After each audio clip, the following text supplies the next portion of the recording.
अब refining exercise हम के बारे में सोचते हैं। रिफाइनिंग एक्सरसाइज शायद आप बहुत सारे लोग जानते होंगे और करते भी होंगे। तो इसका क्या फायदा होता है या क्यों करनी चाहिए रिफाइनिंग एक्सरसाइज ओवरऑल? तो पहली बात, एक कंसेप्ट जो हमें समझना है, जैसे ये प्रोग्राम के लिए टाइटल दिया है रिफाइनिंग ऑफ TSRB की मनोदैहिक असर। मनोदैहिक मतलब मन और देह के ऊपर, साइकोसोमेटिक। तो ये गलत मान्यता है कि देह की असर मन पर पड़ती है। हमेशा मन की असर देह पर पड़ती है। देह जो है, देह की असर देह तक रहती है। अगर माइंड इसके अंदर इन्वॉल्व होता है तो ही देह की असर मन पर जाती है।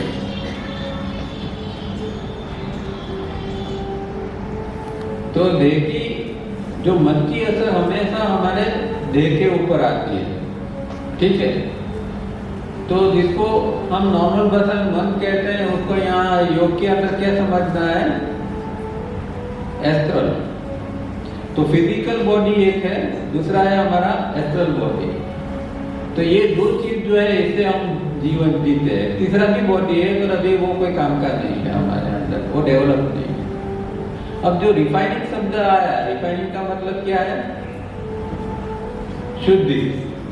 किस चीज की शुद्धि करनी है? शरीर की शुद्धि।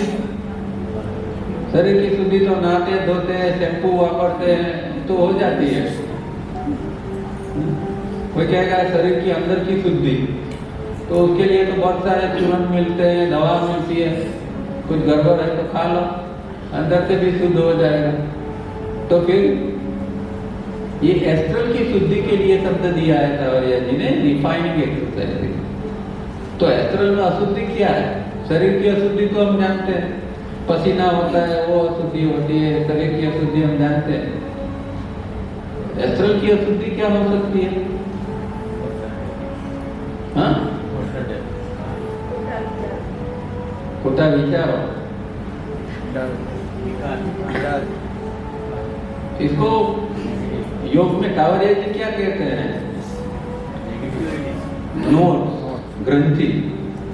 टावरिया जी क्या कहते हैं कि ग्रंथि हमारे एस्ट्रल बॉडी के अंदर अलग अलग हिस्सों में बन जाती है।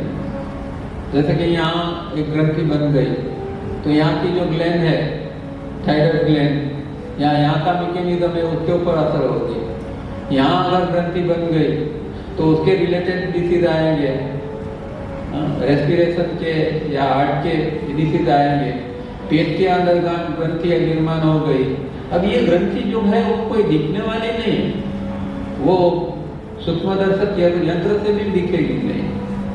क्योंकि जो हम जिसको ग्रंथि बॉडी में कहते हैं, फोड़ा होता है या जो ग्रंथि होती है, गांठ होती है, वो क्या किससे बनी होती है? वो डेड सेल से बनी होती है, तो वो दिखती है गांठ। अब एस्ट्रल के अंदर तो कौन सी चीज की ये गांठ बनती है? उसका मटेरियल क्या होगा? मटेरियल क्या है? रागद्वेष तो उसका कारण है। इसको क्या कहते हैं? Debris, emotional debris. डेब्रिस का मतलब भंगार। तो जब हम कोई नेगेटिव इमोशन जनरेट करते हैं, जैसे कि मुझे गुस्सा आया, तो गुस्सा तो मैंने कर लिया, उसके बाद में क्या क्या इसके साथ में जनरेट होता है? डेब्रिस। तो वो डेब्रिस जो है वो जमा होते होते होते वो गांठ या नोट बन जाती है। तो हमारे एस्ट्रल बॉडी के अंदर हर एक हिस्से के अंदर इस तरह की गांठ बन रही है। और जो हम कहते हैं साइकोसोमेटिक, तो ये सोमेटिक ये है, सॉरी ये साइको ये है, और इसका जो असर आता है वो सोमेटिक मतलब बॉडी के ऊपर। साइकोसोमेटिक मतलब मन और देह। जो मन कहो या एस्ट्रल कहो, उसके अंदर ये नोट्स आती है, ये ग्रंथि निर्माण हो गई। अब एक आदमी को हार्ट अटैक आता है, तो डॉक्टर क्या करेगा? उसका कार्डियोग्राम लेगा, उसका कोलेस्ट्रॉल चेक करवाएगा, इसका ये करेगा वो करेगा। अब वो एस्ट्रल में जाके देख सकता है?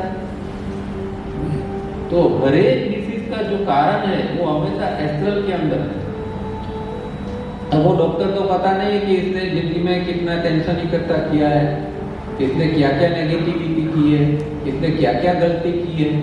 डॉक्टर तो खाना पीना के बारे में कहेगा, ब्लड के टेस्ट कराओ, ये कराओ, वो कराओ, पर जो हमारा जीवन जो है वो किस तरह में जीना है कि जिए हैं कि जिसके कारण आज हार्ट अटैक हुआ है वो तो कोई जानता नहीं है। तो इस तरह ये जो है वो हमारे अंदर इस तरह वृत्ति निर्माण होती है। और सावरिया जी ने ये रिफाइनिंग एक्सरसाइज जो 6 बनाई है वो ये जो हर एक हिस्से के अंदर जो ये ग्रंथि निर्माण हो गई इसको साफ करने के लिए बनाई है। तो जो ये इमोशनल डेब्रिस जो है वो धीरे धीरे करके खत्म हो जाए। तो पहली बात ये हमेशा खास समझना है कि जब डिसीज आता है तो पहले अंदर हमारे एस्ट्रल के अंदर कुछ गड़बड़ नहीं है कि वो देख लेना चाहिए, और फिर फिजिकल और एस्ट्रल दोनों को ट्रीट करोगे तो ही वो डिसीज जाएगा। बाकी फिजिकल को अकेला ट्रीट करोगे तो वो टेम्पररी ठीक हो जाएगा, पर उसका रूप तो वही का वही है एस्ट्रल के अंदर, तो वो दोबारा फिर हो सकता है। अब उसके अंदर एक दूसरा डॉक्टर पारुक ने जो किताब लिखी उसके अंदर एक अच्छा शब्द यूज किया है, अनडाइजेस्टेड एक्सपीरियंस। अनडाइजेस्टेड एक्सपीरियंस का मतलब क्या है? कभी कोई हम एक्सपीरियंस पूर्ण रूप से करते हैं, लेते हैं? कोई भी एक्सपीरियंस जीवन में हमें पूर्ण रूप से नहीं मिलता है। वो जो है वो पीछे रेसिड्यू छोड़ जाता है, वही जो है वो फिर आगे जाके वो डेब्रिस बन जाता है। तो एक्सपीरियंस जो है वो अनडाइजेस्टेड नहीं होना चाहिए। और दूसरा, अगर अनडाइजेस्टेड एक्सपीरियंस है तो रिफाइनिंग ये काम करेगा कि वो एक्सपीरियंस को का जो मटेरियल को निकाल देगा और वो डाइजेस्ट हो जाएगा। एक ये चीज है।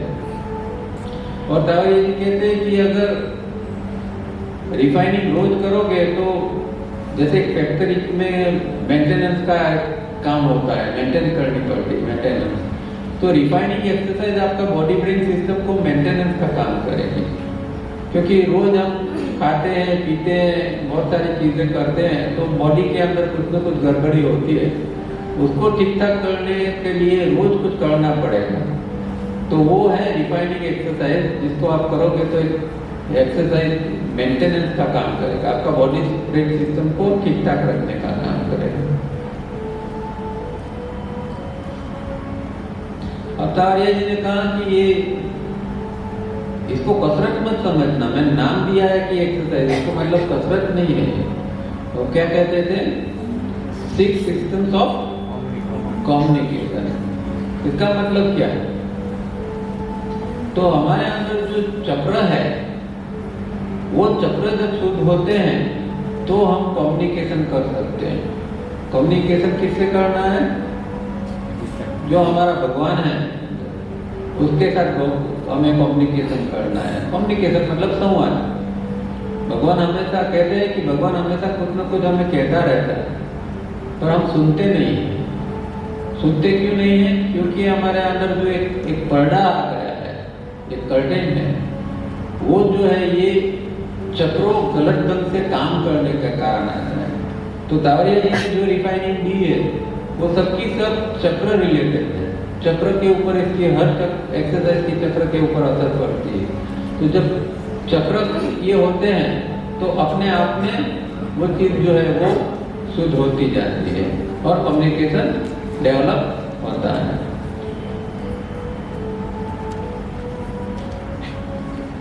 अब आजकल एक पीएच की बात बहुत होती है कि भाई पानी में कितना पीएच होना चाहिए, हमारा ब्लड में कितना पीएच होना चाहिए।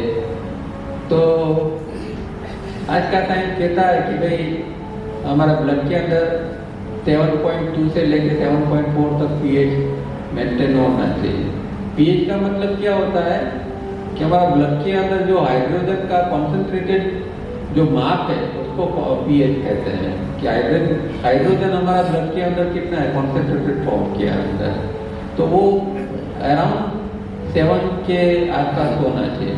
अब इससे अगर कम होता है तो बॉडी जो ब्लड है वो एसिडिक बन जाता है, और उससे ऊपर 7 या 7 से ज़्यादा रहता है तो वो अल्कलाइन बनता है। तो हेल्थ के लिए जो है हमारा बॉडी जो ब्लड है वो अल्कलाइन रहना बहुत जरूरी है।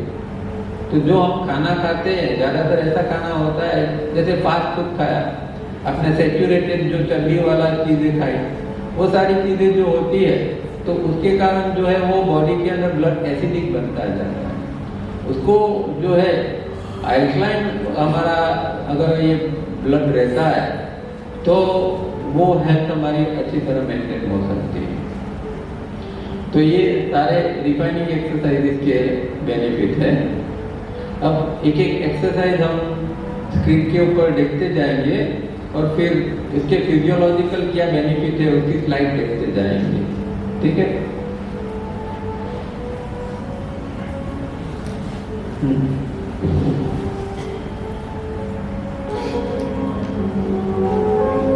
देखिए ये फर्स्ट एक्सरसाइज है,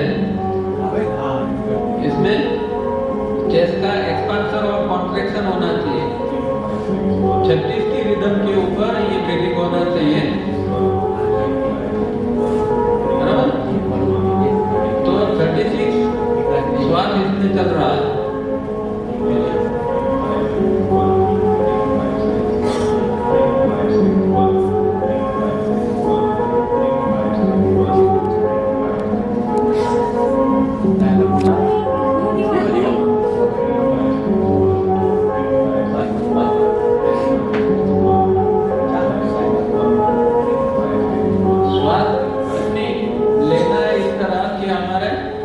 पूरे जो लंग्स है वो भर जाने चाहिए।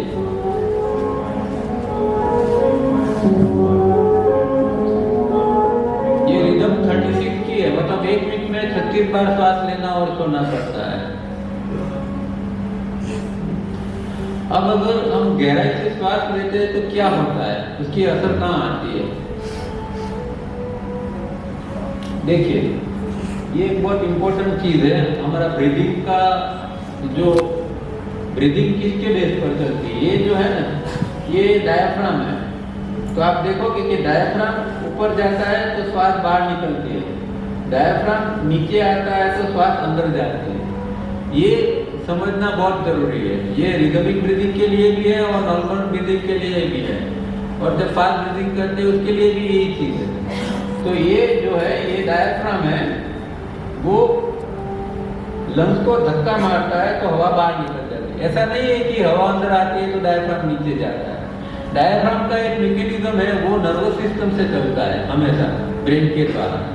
तो ब्रेन के अंदर से एक सिग्नल आता है डायफ्राम को ऊपर नीचे होने का, और डायफ्राम ऊपर नीचे होते ही इसलिए ब्रीद इन ब्रीद आउट होता है। ये टेक्निकल चीज हमेशा ध्यान में रखना है, ठीक है।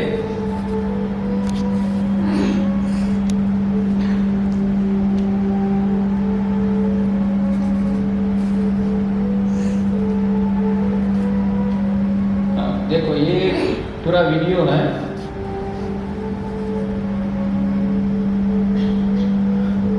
ये जो है एयर नाक से अंदर जाती है, ये लैरिंग्स है, उसके बाद में वो लंग्स में जाएगी।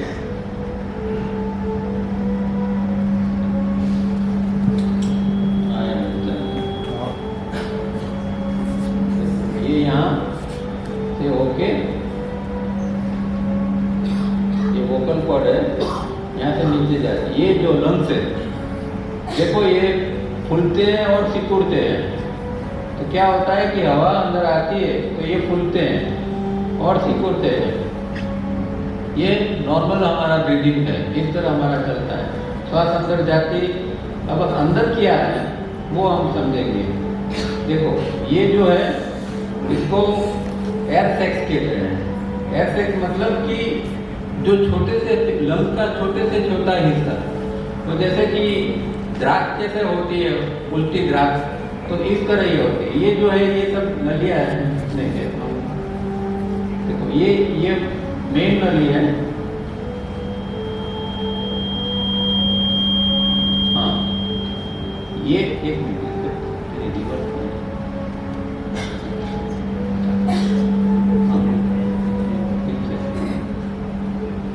ये पहले से शुरू होता है, देखिए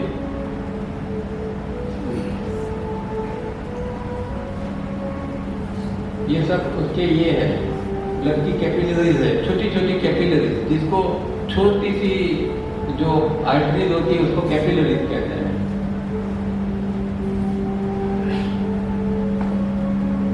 अब हवा यहाँ एयर पाइप, इसको एयर पाइप कहते हैं, एपिग्लोटिस है। जब खाना खाते हैं तो वो बंद हो जाती है, यहाँ से हवा नीचे जाएगी और यहाँ आएगी। ये जो है उसको ये एयर पाइप, इसको एयर पाइप कहते हैं। यहाँ अंदर हवा आती है और उसके बाद में वो एकदम छोटे छोटे जो हिस्से उसके वहाँ जाती है। अब वहाँ क्या प्रोसेस होती है वो देखिए। हाँ, ये जो है यहाँ उसके आजू बाजू के अंदर ये जो है देखो ये क्या है, ये देखो ये जो है ये इम्प्योर ब्लड है, ये प्योर ब्लड है।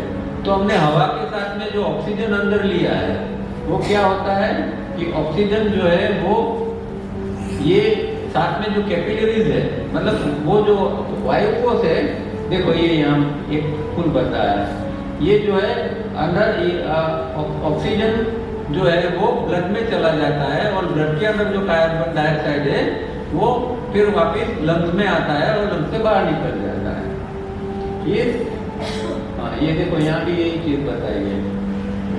तो ये इसको एयरसेक्स कहते हैं या एल्वोली कहते हैं।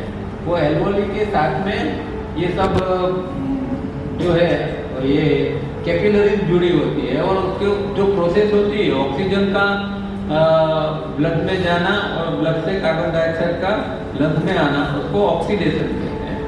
तो ये चीज जो है वो नॉर्मल कोर्स में हमारे अंदर होती है। अब क्या होता है रिफाइनिंग और इसके अंदर फर्क क्या है? तो रिफाइनिंग के अंदर जब हम गहरी सांस लेते हैं तो ये जो प्रोसेस है वो कंप्लीट होती है। नॉर्मल कोर्स में हमारा ये जो है एयर सेक्स जिसको कहते हैं ये एल्वोली, वो नीचे के हिस्से में है, एकदम नीचे के हिस्से में। अब जब श्वास आप गहरी नहीं लोगे तो वहाँ तो जब जो जाना चाहिए आपकी हवा और ऑक्सीजन वो वहाँ तक पहुँचता नहीं। तो आपका ब्लड के अंदर ऑक्सीजन जो ज़्यादा नहीं जाएगा तो क्या होगा, कार्बन डाइऑक्साइड ज़्यादा इकट्ठा होता जाएगा, तो ब्लड का इम्प्योरिटीज बढ़ती जाएगी और वो आगे जाके फिर और प्रॉब्लम क्रिएट करेगी। तो जरूरी ये है कि हमारा ब्लड को शुद्ध रखना है।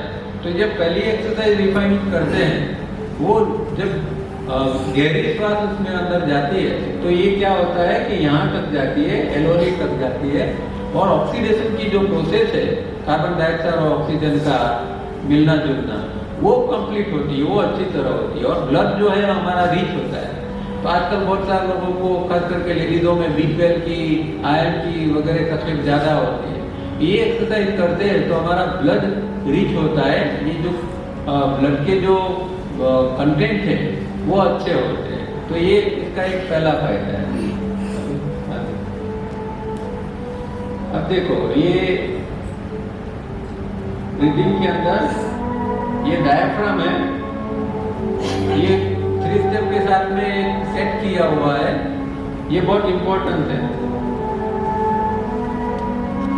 ये 1 से 3 में डायफ्राम नीचे जाता है, 5 6 1 2 3 5 6।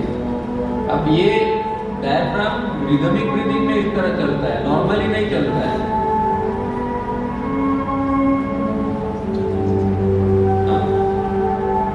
अब 36 ये तो 12 साइकिल पर है, अगर 36 की रिदम पर चलेगा तो कैसा चलेगा?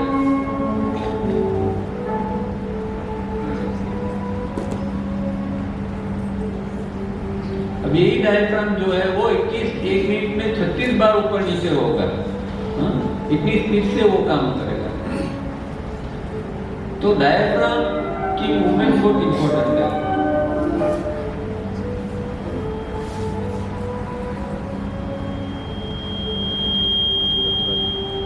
पूरी रेस्पिरेटरी सिस्टम का राजा जो है वो डायफ्राम है। और 3 स्टेप के अंदर भी जो हम आगे 3 स्टेप की बात करेंगे, तो 3 स्टेप को अगर आपको एस्टैब्लिश करना है तो आपको डायफ्राम के ऊपर काम करना पड़ता है। डायफ्राम अगर आपका एक आदत से चलना शुरू हो गया, उसका एक हैबिट मैकेनिज्म उसके अंदर आ गई, तो ये जो है डायफ्राम अपने आप में दिन भर में चलता रहेगा। हाँ देखो 1 2 3 5 6 1 2 3 5 6। अब देखो ये पूरे हार्ट को, पूरे ऊपर के हिस्से को मसाज करता है डायफ्राम। ये स्लाइड आपको कहीं दिखने नहीं मिलेगी। 1 2 3 5 6 1 2 3 5 6।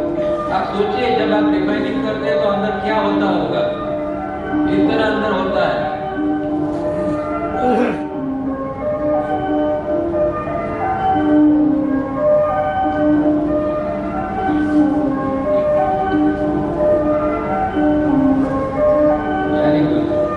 बहुत अच्छी स्लाइड बनाई है, डेनिस ने बनाई है, उसके लिए थोड़ी ताली हो जाए।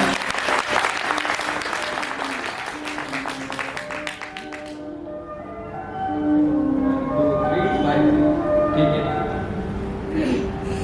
अब देखा ना हमने कि ये ऊपर जाता है तो हार्ट के ऊपर असर करता है। हार्ट, देखो ये हार्ट है, ये हार्ट बहुत इंपॉर्टेंट ऑर्गन है हमारे अंदर और एक प्रकार का पंप है। दुनिया की कोई बड़ी से बड़ी फैक्ट्री ऐसा पंप बना नहीं सकती है। ये भगवान ने बनाया, जन्म से लेके अंत तक 24 घंटा ये पंप काम करता है। हमारे पंप को तो थोड़ा 24 घंटे के बाद उसको ऑफ करना पड़ता है, नहीं तो गर्म हो जाता है। ये देखो कितना 70-80 साल तक चलता रहता है और ब्लड को थ्रो करता रहता है। ये उसका नॉर्मल ब्रीदिंग है, ये उसका थ्रोबिंग है। अब ये नर्व है, देखो ये जब एक व्यक्ति को अटैक आता है तो क्या होता है, उसकी जो वेन होती है ना, ये जो दिखाई देता है उसको कोलेस्ट्रॉल कहते हैं। ये कोलेस्ट्रॉल जम जाता है और ये जो खून जो है ये ऊपर से नीचे जाना चाहिए वो बंद हो जाता है। देखो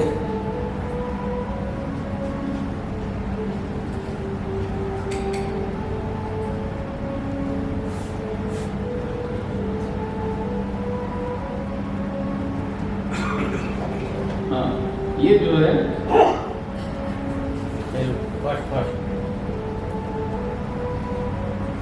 એને બી બીમારી લાગી છે। ખબર છે જાઓ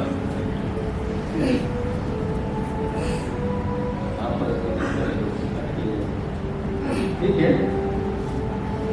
देखो ये नीचे काला हिस्सा हो गया, मतलब क्या हो गया, ये जो मसल्स है वो डैमेज हो गया। जब एक अटैक आता है पेशेंट को, व्यक्ति को, तो ब्लड जो है वो मसल तक जो खून जाना चाहिए वो नहीं पहुंचता है, उसके कारण जो है ये मसल डैमेज हो जाता है। तो ये खामी हमारे अंदर उत्पन्न होती है। आगे अब देखो ये क्या होता है कि डॉक्टर फिर बाईपास करके क्या करेगा, एक आर्टरीज को, नई आर्टरीज को डाल देगा।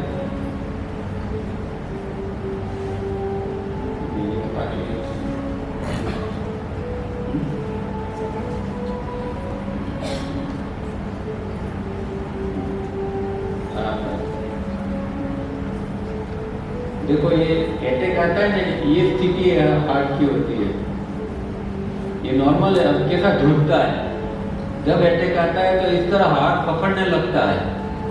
अब सोचो इंसान की कैसी हालत होगी, पसीना पसीना आ जाएगा, घबराहट हो जाएगा। देखो ये बाईपास तैयार है आपके लिए।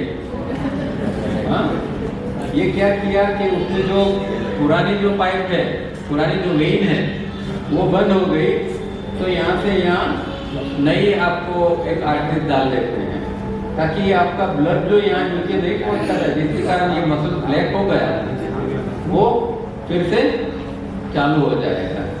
तो इस तरह ये कैसा है कि हमारा प्लम्बर लोग क्या करते हैं कि पुरानी पाइपलाइन के अंदर अभी पानी नहीं जाता है तो वो पुरानी पाइपलाइन को ऐसे ही रखेगा, नई पाइपलाइन जोड़ देंगे। तो ये डॉक्टर भी प्लम्बरिंग का काम करते हैं, इस तरह नई पाइप डाल दी।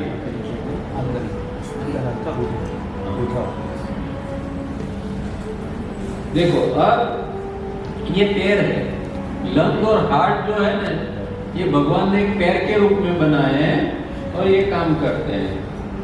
ये जो ब्लू जो ब्लड है वो इम्प्योर ब्लड है और रेड ब्लड जो है वो प्योर ब्लड है। अब देखो क्या होता है, ये बाजू में देखिए, ये ऊपर का जो है हिस्सा कॉन्ट्रैक्ट होता है जिसको वेंट्रिकल कहते हैं। वो वेंट्रिकल दबता है तो ब्लड ये जो है यहाँ नीचे जाता है, ये यहाँ से नीचे आएगा और फिर ये जो है वो लंग में जाएगा शुद्ध होने के लिए। अब लंग में से शुद्ध हुआ ये रेड साइड का, और फिर से हार्ट में आता है। हार्ट में से वो जो है वो पूरे बॉडी के अंदर घूमने जाएगा, हर सेल को वो जो है प्योर ब्लड हर सेल के पास हो जाएगा। तो इस तरह हमारा बॉडी के अंदर ये हार्ट इस तरह काम करता है, और हार्ट और पैर की, ये हार्ट और लंग की पैर है वो दोनों इस तरह काम करते हैं। तो ये जब हम रिफाइनिंग करते हैं तो ये पैर जो है वो सब सही मायने में काम करती है।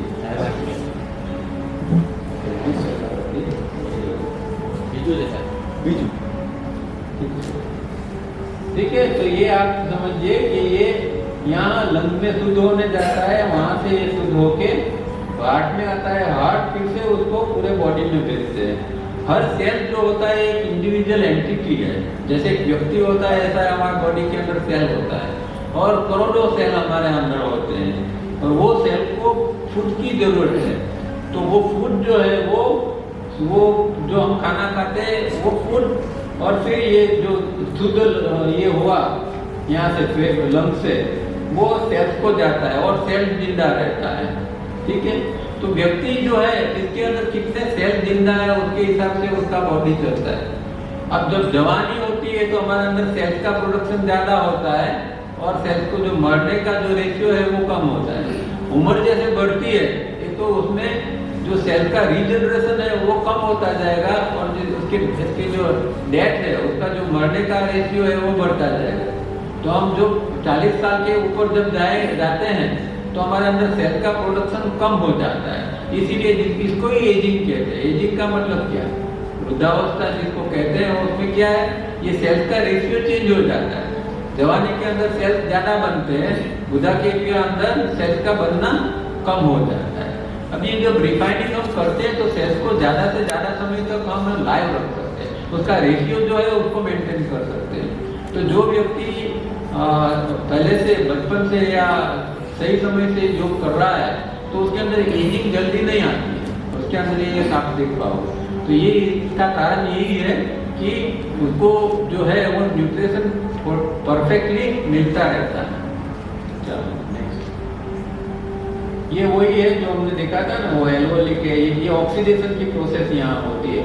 O2 अंदर आता है और ये जो है कार्बन डाइऑक्साइड लंग के अंदर चला जाता है। वो O2 है, ऑक्सीजन है, वो ब्लड में चला जाता है।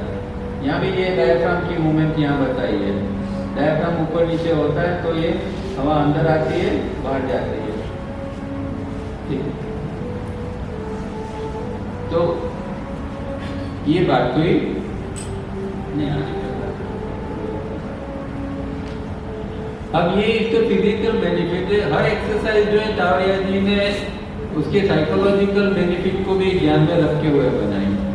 तो यहाँ जो है ये पहली एक्सरसाइज, ये एरिया है जो चेस्ट का एरिया, वहाँ हमें क्या है, हमारे अंदर एक कमी होती है। क्या क्या साइकोलॉजिकली हम फील करते हैं ये एरिया से?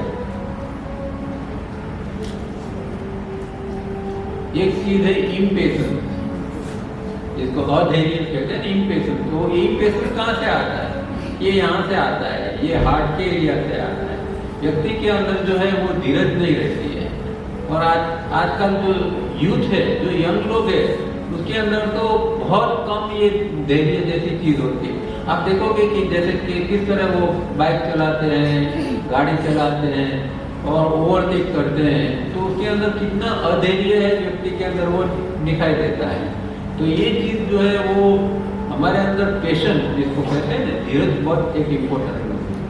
और अगर धीरज नहीं होती है तो क्या होगा आपके अंदर? फिर ये जो दूसरा जो का आएगा वो एक चिड़ियापन आएगा आपके अंदर।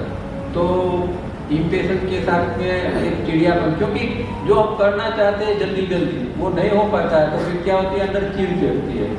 तो डॉक्टर बाप ने भी इसी तरह ये एक जो दवा बनाई है उसका नाम है इम्पेशन, और उसका जो लक्षण जो होता है वो इरिटेशन है। तो जो जिसके अंदर ज़्यादा इरिटेशन है उसको इम्पेशन नाम की दवा दी जाती है, ठीक है। तो ये दोनों का गहरा रिलेशन है, इम्पेशन इरिटेशन। जिसके अंदर इम्पेशन ज़्यादा है उसके अंदर इरिटेशन भी हमेशा रहता ही है।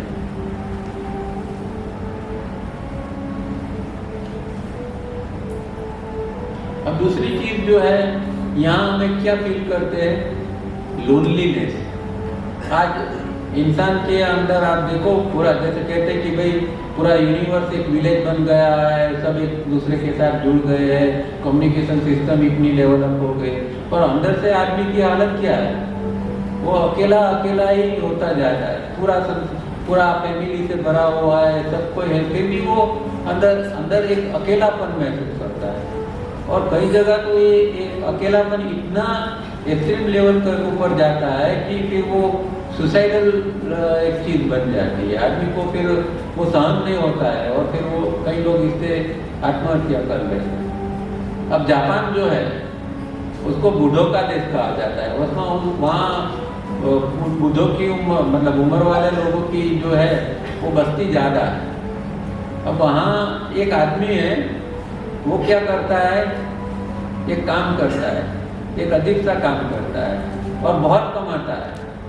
वो काम करता है कंपनी देने का, साथ देने का। अगर आपको कंपनी चाहिए, आप रेस्तोरां में जाना है, आप अकेले हैं, तो आप उसको फ़ोन करो, वो आएगा और वो आपको कंपनी देगा, तो आप उसके साथ में रेस्तोरां में जा सकते हो, खा पी सकते हो। हालांकि खा पीने का बिल उसका तो आपको भी देना पड़ेगा। और वो एक विजिट का 5,500 रुपया लेता है, एक विजिट का। आपको एक बार वो कंपनी देता है वो आदमी, तो उसका चार्ज है 5,500, और दिन में उसके 2 ग्राहक तो हो जाते हैं। तो एक दिन की कितनी आमदनी हुई, 11,000। तो महीने में कितना कमाता है, 3,30,000 हम कमाते हैं। ये खाली कंपनी देने का है, कंपनी देने के लिए। और कैसे कैसे जापान में ये लोनलीनेस का इतना प्रॉब्लम है। एक आदमी तो कोई बाहरगाम जा रहा था, तो बोलता है कि भाई तुम प्लेटफॉर्म पर आ जाना मुझे सी ऑफ करने के लिए, मैं तुझे 5,500 रुपया दूंगा।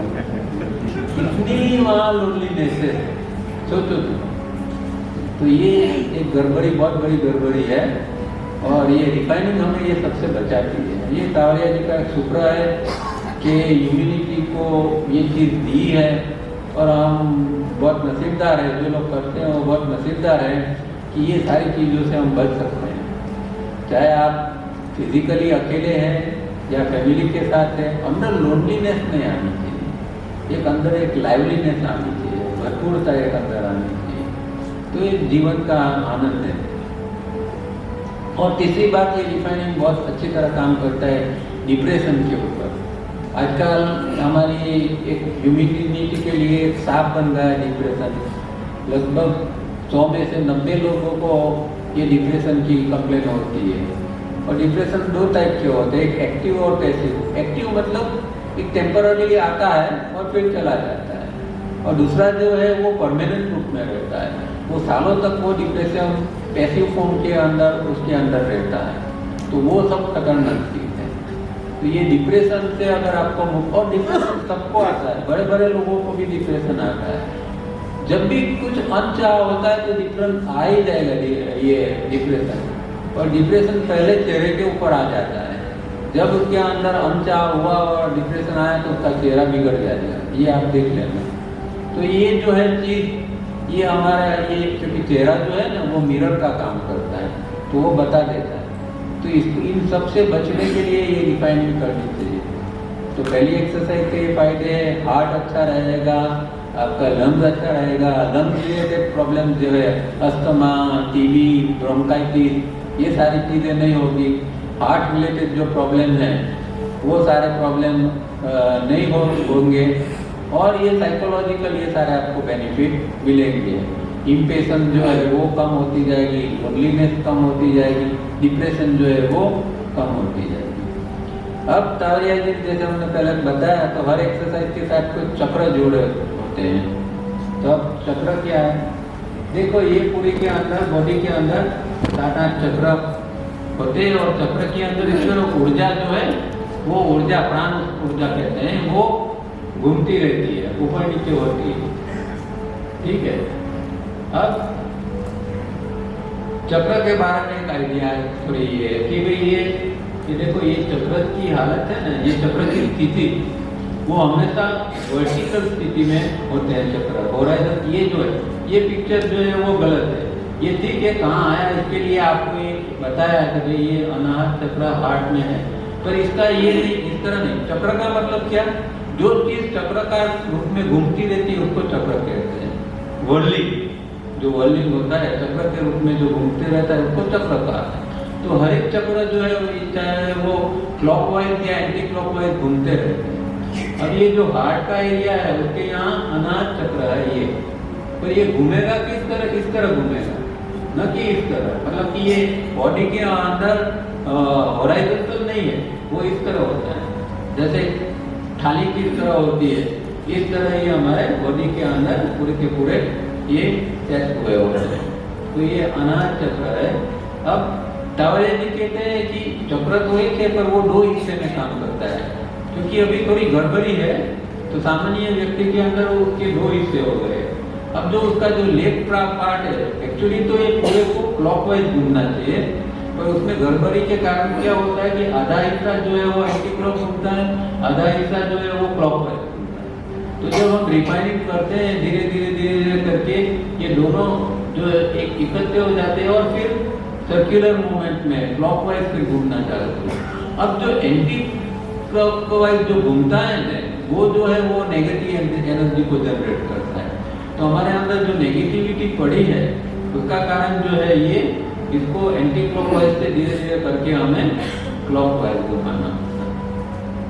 ठीक है, अब पहली एक्सरसाइज के अंदर हमने जो हार्ट के ये देखे, तो आजकल आपको जब हार्ट के प्रॉब्लम आते हैं तो डॉक्टर पहले क्या करता है, आपका कोलेस्ट्रॉल चेक कराते हैं।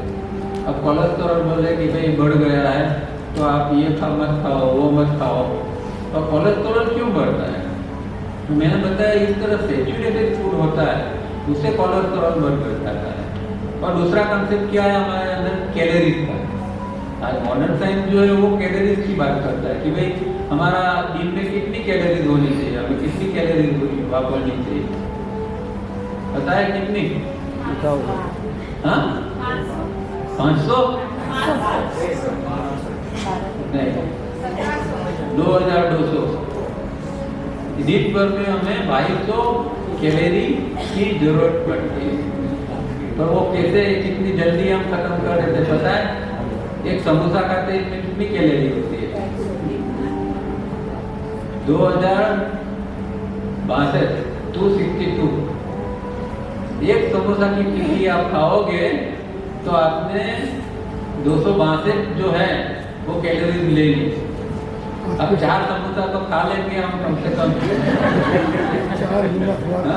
तो एक दिन में कितना 50% कोटा तो हो गया। 1000 कैलोरी का तो हमने 4 समोसा में ही उपयोग कर लिया। अब आधी भी बाकी रही, और अभी तो 3 टाइम खाना तो बाकी है दिन में। तो कितनी कैलोरी हम उपयोग कर लेते हैं। जो हमारे अंदर बॉडी के अंदर जो फैट डिपोजिट होता है ना, उसका कारण ये है, ये जो कैलोरी जो है वो जमा होती है। अब आपको पता है 1 किलो वजन कम करने के लिए आपको कितनी कैलोरीज को जलाना पड़ता है? 1 किलो, मानो कि आपका ओवरवेट है और खाली 1 किलो आपको कम करना है तो कितनी कैलोरीज जलानी पड़ती है? 7,700 कैलोरीज जलाओगे, मतलब कितना, 3 दिन तो भूखा रहना पड़ेगा। 3 दिन कुछ नहीं खाओगे तो हो सकता है आपका 1 किलो वजन कम हो सकता है। तो ये गड़बड़ी है हमारा आहार के अंदर। तो जितना तला हुआ वगैरह जो है ना, वो सैचुरेटेड फूड मत खाओ, सिंपल फूड खाओ और सब्जियां ज़्यादा खाओ, क्योंकि सब्जियां खाने से हमारा ब्लड जो है ना अल्कलाइन रहता है। जो हम ज़्यादा जो फल सीरियल, गुजराती लोगों को दाल भात के बिना चलता नहीं है। दाल भात दाल चावल, तो वो उसके अंदर जो है वो पल्सिग्लिस के अंदर एसिड ज़्यादा होता है, तो हमारा ब्लड जो है वो एसिडिक बनता जाता है। इसीलिए सावरिया जी 2 ही चीज़ खाते थे, हमें तो 4 चीज़ तो कम से कम चाहिए ना, रोटी सब्जी और दाल चावल। वो या दाल चावल खाते थे या रोटी सब्जी खाते थे। वो कहते थे कि ये 4 चीज़ खाने की जरूरत नहीं है, और 4 चीज़ों का टाइमिंग जो है पाचन का वो अलग अलग होता है। तो 4 चीज़ खाते हैं तो डाइजेशन अच्छा नहीं रहता है, या रोटी सब्जी खाओ या दाल चावल खाओ, एक दिन में दोनों मत खाओ। पर अभी हैबिट तो हैबिट है, क्या करें।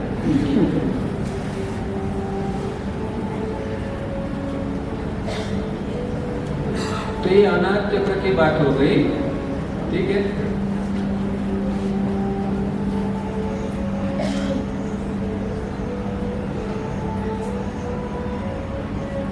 अब जब हम साइकोसोमेटिक की बात करते हैं तो कौन सी साइकोलॉजी के कारण हमारे अंदर डिसीजेज पैदा होते हैं। तो हर एक का, जैसे कि हृदय रोग है तो उसका साइकोलॉजिकल कारण क्या होता है। तो जो लोग टेंशन ज़्यादा इकट्ठा करते हैं उनको हार्ट अटैक आने की संभावना ज़्यादा बढ़ती है, और जिसके अंदर जो पॉजिटिव प्रेम जिसको कहते हैं, प्रेम के लिए जो पॉजिटिवनेस है उसको, उसके अंदर हार्ट का अटैक ज़्यादा आता है, या जिसके अंदर एक सेल्फ पीटी ज़्यादा होती है, आत्मदया जो लोग कहते हैं, ऐसे लोगों के अंदर ये हार्ट के प्रॉब्लम्स आने की संभावना ज़्यादा बढ़ जाती है।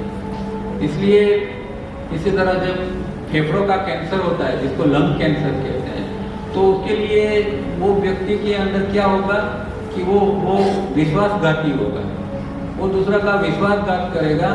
ऐसी व्यक्ति जो सिद्धांतहीन व्यक्ति है, ऐसी व्यक्ति को लंग्स का कैंसर होने की ज़्यादा संभावना होती है।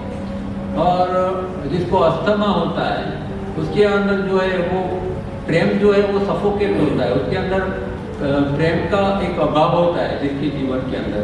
जैसे कि कई बच्चे जो होते हैं जिनकी माँ जल्दी गुजर जाती है तो उनको प्रेम नहीं मिलता है, तो बच्चे के अंदर एक हमेशा प्रेम का एक सफोकेशन रहता है, और उसकी असर इसकी ब्रीदिंग के ऊपर पड़ती है। और जिसको छाती के अंदर दुखावा रहता है उसके अंदर एक तो प्रशंसा की भूख होती है, वो प्रशंसा की भूख नहीं ये होती है तो ये छाती का दर्द आता है। इस तरह बहुत सारी चीज़ है, जैसे कि स्किन प्रॉब्लम होता है तो जिसके अंदर ये चीड़ जो है, इरिटेशन वगैरह जो होते हैं, इसके कारण उसके अंदर, या कफ का प्रॉब्लम, ये सारी चीज़ें जो है ये सब एक दूसरे के साथ रिलेटेड है।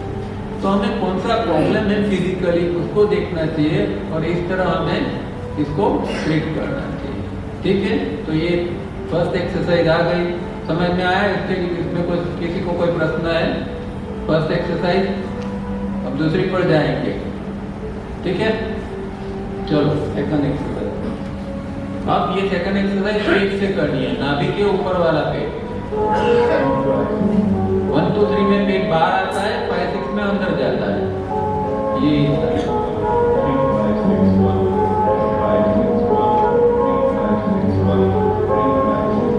अब जब इसको ढंग से दबाते हैं तो हमारी डाइजेस्टिव सिस्टम एक्टिव होती है।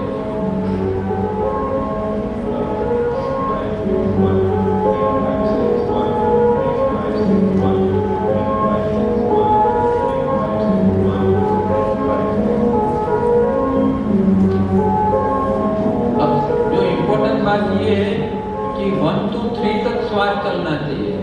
जब श्वास पूरा भरता नहीं है तो गड़बड़ी हो जाती है। तो 1 2 3 तक श्वास अंदर आना चाहिए और पेट फूलना चाहिए, और 5 6 में श्वास बाहर निकलेगा उस समय पेट अंदर जाना चाहिए।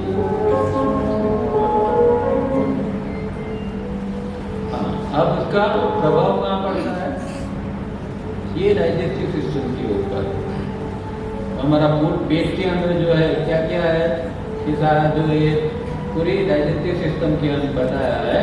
यहाँ मुंह से लेके हम जो खाना खाते हैं वो मुंह में, देखो ये मुंह में खाना गया, अंदर हम चबाते हैं उसको, सलाइवा यहाँ मिक्स होता है, यहाँ से पाचन चालू हो जाता है। फिर वो गले के नीचे से अंदर जाता है, ये फुट पाइप, इसको फुट पाइप कहते हैं। वो फुट पाइप से नीचे जाता है और पहले आएगा वो स्टमक के अंदर। ये जो हिस्सा है स्टमक का है, ये स्टमक के अंदर आएगा। यहाँ एक वाल होता है, वो वाल बंद रहता है ताकि खाना ऊपर न चला जाए। तो ये स्टमक के अंदर देखो, यह खाना आ गया। अब यहाँ अगर उसका पाचन की प्रक्रिया, कुछ चीज़ें फैटी एसिड वगैरह जो चीज़ है वो यहाँ कुछ पाचन होता है, उसके बाद में वो छोटी आंत के अंदर आता है। और ये जो यहाँ एक पैंक्रियास है, ये छोटी आंत के अंदर आया, फिर वो बड़ी आंत के अंदर, छोटी आंत में आएगा तो जो फूड है वो एकदम लिक्विड फॉर्म में आ जाएगा। और वो जैसे कि लंग के आकार में देखा हमने कि जो वो वायु कोश है उसके आजू बाजू में कैपिलरीज है, इसी तरह ये जो छोटी आंत है, देखो ये कैपिलरीज है, ये छोटी आंत है वो एब्सॉर्ब कर लेती है जो हमने खाना खाया। वो छोटी आंत के साथ में जो एपिलरीज है, जो कैपिलरीज है, वो जुड़ी हुई होती है और वो जो खाना जो है वो ब्लड के अंदर चला जाता है। और वही खाना जो है हर एक सेल को बॉडी के अंदर जाता है, इसीलिए हमारा बॉडी जिंदा रहता है। तो इसमें ये लीवर का रोल बहुत इम्पोर्टेंट है। ये लीवर जो है ना, कि डाइजेस्टिव सिस्टम का जो राजा है ये है। तो इसमें गड़बड़ी होती है कि आपका पाचन तंत्र में गड़बड़ी होती है। और जब हम एक्सरसाइज करते हैं तो ये लीवर जो है राइट साइड पर है हमारा, लंग के ये यहाँ नीचे राइट साइड के ऊपर हमारे ये जो रिब्स है, रिब्स के नीचे। तो ये हाथ से जब हम प्रेशर देते हैं इस तरह 1 2 3 5 6, तो राइट साइड की ये हिस्सा जो लीवर को दबता है और लीवर को एक्टिव बनाता है।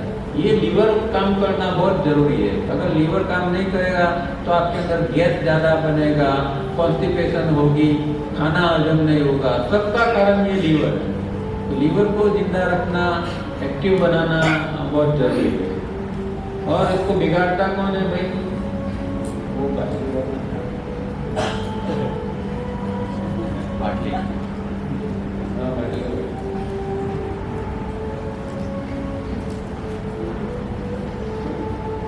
अब लीवर को कौन बिगाड़ता है? समझ गए ना? ये सॉफ्ट ड्रिंक्स है, हार्ड नहीं है। तो ये लीवर को ज्यादा से ज्यादा डैमेज करता है। अब सेकंड इम्पोर्टेंट पॉइंट जो है वो डायबिटीज का है। ये जो यहाँ पैंक्रियास है और पैंक्रियास के अंदर जो एक छोटे हिस्सा है उसको आइलेट्स ऑफ लैंगरहैंस कहते हैं, जहाँ से इंसुलिन बनता है। अब ये जो इंसुलिन हमारे बॉडी के अंदर नहीं बनता है तो क्या होता है कि हम जो भी स्वीट खाते हैं उसके अंदर जो शुगर होती है वो शुगर का पाचन नहीं होता है। शुगर का पाचन कौन करता है? इंसुलिन। अब ये क्या है कि हमारे ब्लड के अंदर हमने खाना खाया तो ब्लड के अंदर शुगर जाएगी ना। अब शुगर ब्लड के अंदर जाएगी पर शुगर को पचाएगा कौन? अगर इंसुलिन ही नहीं बनता है तो शुगर तो ब्लड के अंदर है। और शुगर बहुत इंपॉर्टेंट है क्योंकि शुगर हमें एनर्जी देती है, हम इंस्टेंट एनर्जी के लिए शुगर लेते हैं ना। तो अगर शुगर हमारे अंदर है पर वो उसका दहन नहीं होता है, वो उसकी प्रोसेस नहीं होती है तो एनर्जी बनती नहीं है। तो ये तो ऐसा होगा कि नदी के अंदर एक बीच के हिस्से में आदमी खड़ा है और प्यासा है, बोलता है कि मैं, तो ब्लड के अंदर तो शुगर है फिर भी वो उसका उपयोग नहीं कर सकता। तो फिर आर्टिफिशियली इंसुलिन की टेबलेट लेनी पड़ती है, इंजेक्शन लेना पड़ता है। अब ये जब एक्सरसाइज करते हैं तो पैंक्रियास को बहुत प्रेस करते हैं यहाँ हाथ से। तो ये जो है धीरे धीरे करके ये इंसुलिन बनना धीरे धीरे करके चालू हो जाता है। तो इसके लिए आपको दिन में 3 बार ये एक्सरसाइज करनी चाहिए। जिसको डायबिटीज है उसको पहले तो एक बार तो सबकी सब करनी चाहिए, फिर दूसरी बार खाने से पहले आधा घंटा पहले मिनिमम 1 मिनट, और अगर शाम को खाते हैं तो शाम को जो भी खाते हैं उससे भी पहले 1 मिनट तक ये एक्सरसाइज करनी चाहिए। तो उसका कंट्रोल रहेगा। ऐसा नहीं मैं कहता हूँ कि मिल जाएगा, पर कंट्रोल रहेगा। आपको ज़्यादा टैबलेट वगैरह लेने की जरूरत नहीं पड़ती। अब ये सवाल ये पैदा होता है कि भगवान ने तो जब सबको एक तरह का दिया होता है, तो कई लोगों के अंदर ये क्यों इंसुलिन नहीं बनता है, कई लोगों का पेनक्रियास क्यों काम नहीं करता है, कई लोगों का कमता है क्यों काम करता है, तो क्या गड़बड़ी है? हाँ?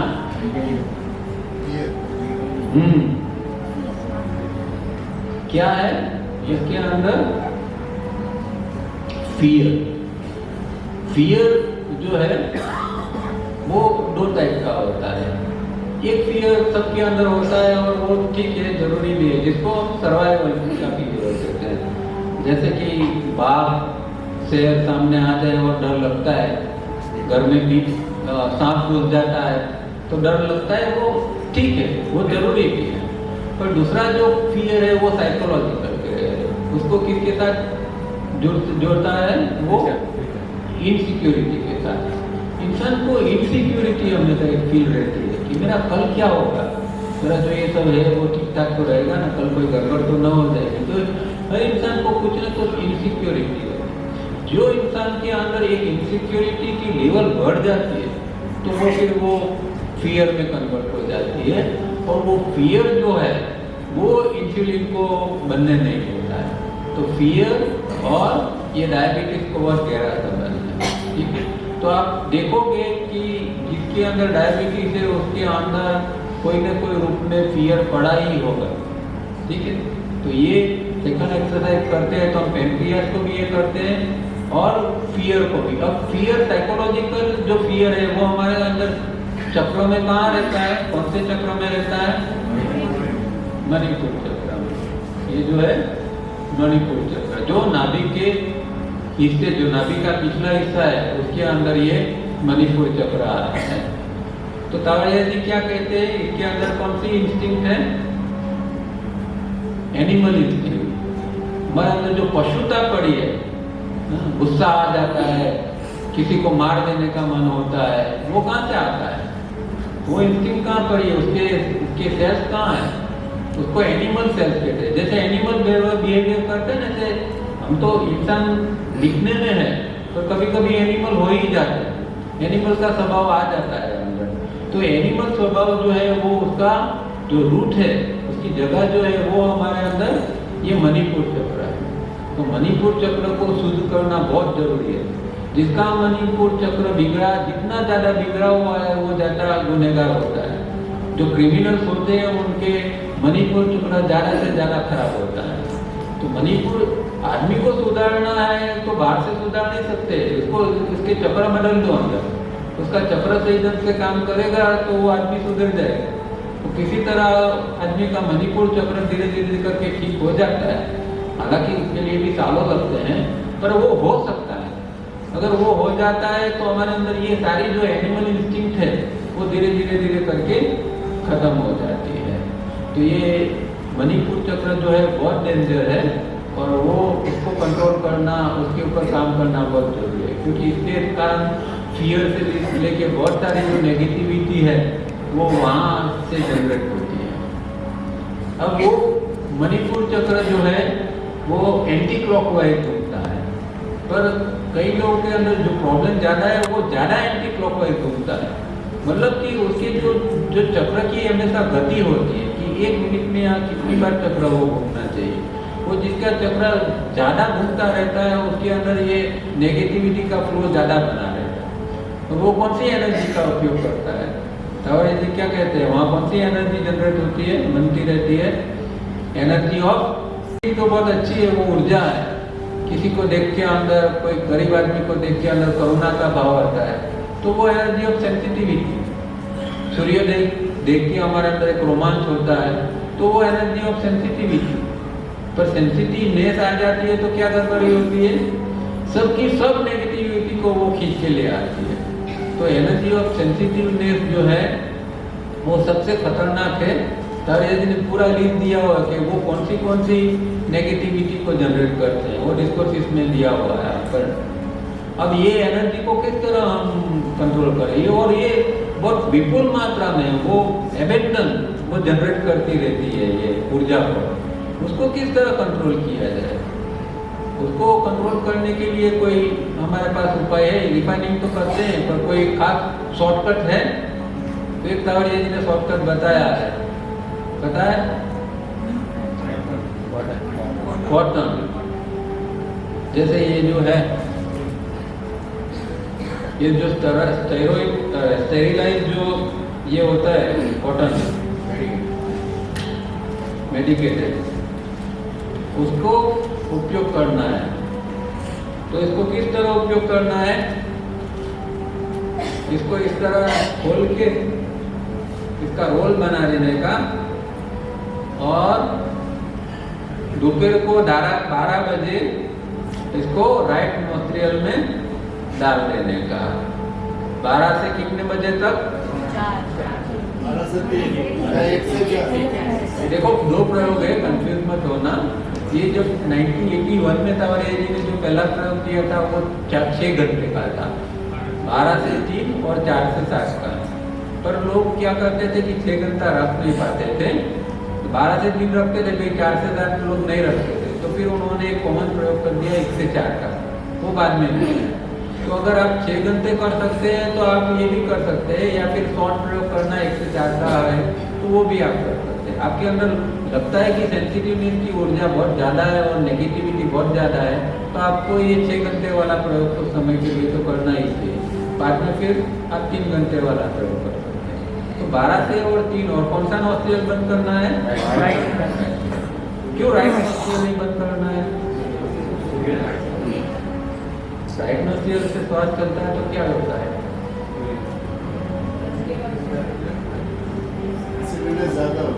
हाँ?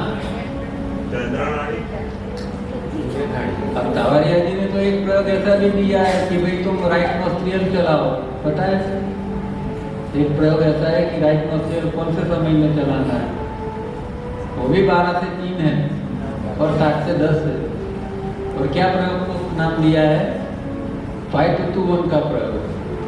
इसको 5-2-1 में जाना है, उसको दिन में 12 से 3 और रात को 7 से 10। तो कौन सा प्रयोग करें? राइट बंद करें या लेफ्ट बंद करें? अगर आपके अंदर सेंसिटिवनेस की ऊर्जा बहुत प्रचुर मात्रा में बनती है तो आपको राइट नोस्ट्रियल बंद करना है, नहीं तो वो जो है वो ऊर्जा को ज़्यादा बनाता ही रहता है। उसको अगर कंट्रोल करना है तो आपको राइट नोस्ट्रियल को बंद करना है। और जब आपके अंदर नेगेटिविटी कम हो जाती है, ये सेंसिटिवनेस की ऊर्जा जो है वो सेंसिटिविटी में कन्वर्ट होती है, तब फिर आप राइट नोस्ट्रियल जो है उसको चलाने का प्रयोग कर सकते हैं। तब आप लेफ्ट नोस्ट्रियल को बंद करेंगे और राइट नोस्ट्रियल को चलाएंगे। अब आपके अंदर ये सेंसिटिवनेस की ऊर्जा बन रही है, आपके अंदर नेगेटिविटी इतनी पड़ी है और आप राइट को ज़्यादा चलाओगे तो क्या होगा? और उसको तावड़िया जी क्या कहते हैं? ये इसको एक्सप्लोजिव कहते हैं। एक्सप्लोजिव, जैसे बम कैसे फटता है, इसी तरह ये जो है वो इतनी एक खतरनाक चीज़ है ये ऊर्जा। तो उसको कंट्रोल करने के लिए, एक्सप्लोजिव ऊर्जा को कम करने के लिए राइट नोस्ट्रियल को बंद करना बहुत जरूरी है। तो ये करते हैं तो उसके बाद में फियर के ऊपर भी उसका अच्छा प्रभाव पड़ता है, साइकोलॉजी हमारी चेंज होती है, सब नेगेटिविटी भी चेंज होती है और डायबिटीज वगैरह धीरे धीरे करके ठीक होता जाता है। चलिए अभी तीसरी एक्सरसाइज की ओर बढ़ते हैं। एक तीसरी एक्सरसाइज अब जो है ये पहली और दूसरी एक्सरसाइज का मिश्रण है। पहली छाती से की, दूसरी पेट से की। छाती और पेट दोनों को इकट्ठा करके तीसरी करते हैं और उसके अंदर पैरों को आगे कर देते हैं, खोल देते हैं। हाथ से पैर के अंगूठे पकड़ लेने हैं। अब 1 2 3 में श्वास छाती में खींच के थोड़ा बढ़ना है, बॉडी थोड़ा स्ट्रेट होगा उस दौरान।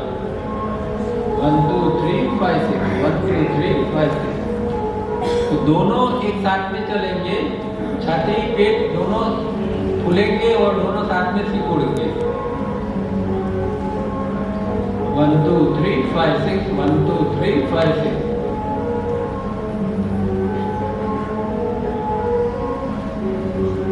और नजर सामने रखनी है।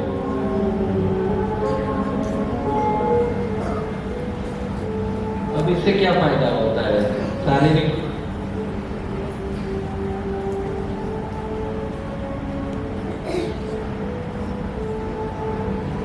Did you know that the most important part? ये क्या है? Nerve, nervous system.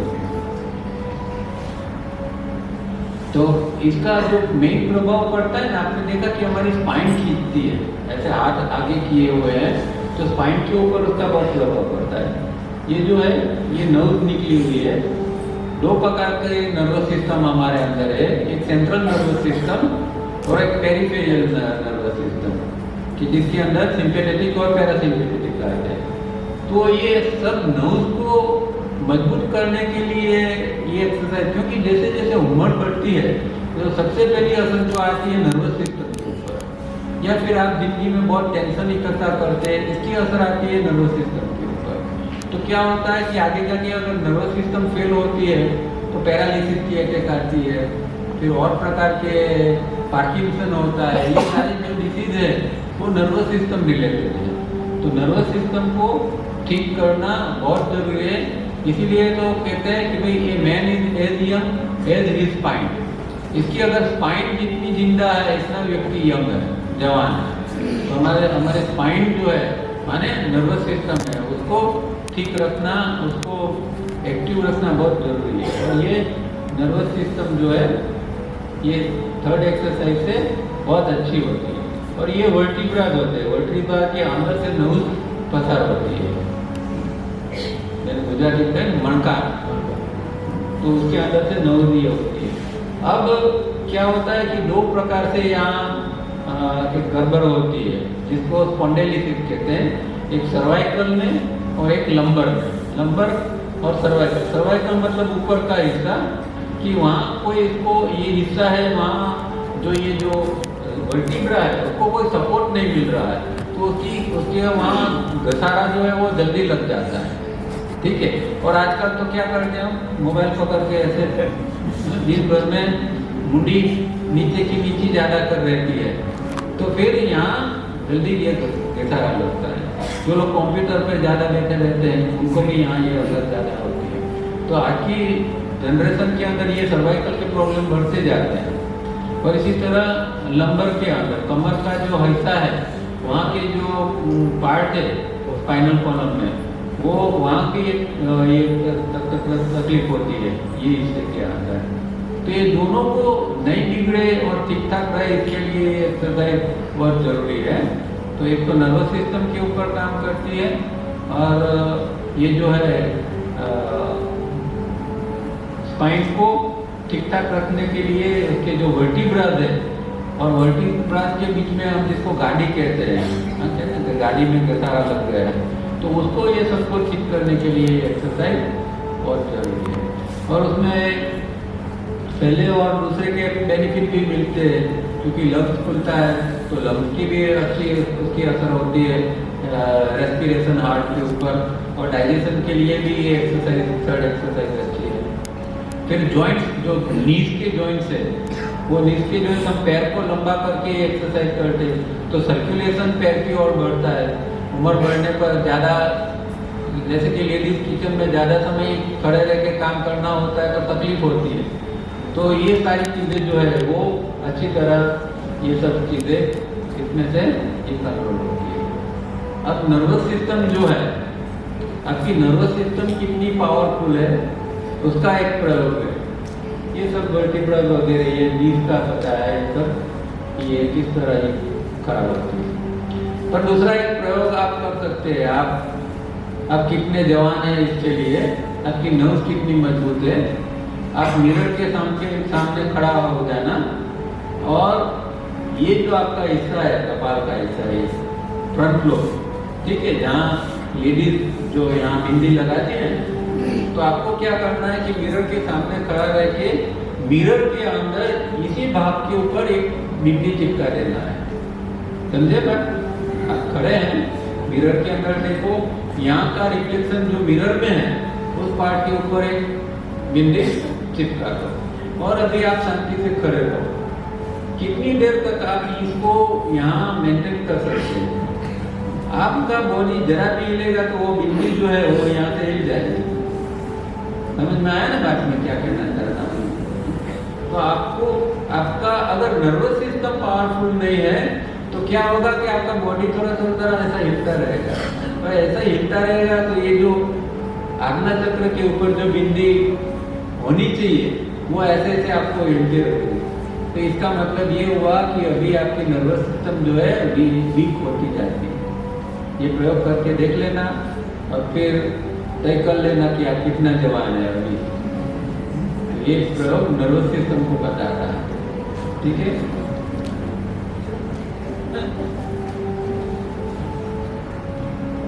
हाँ,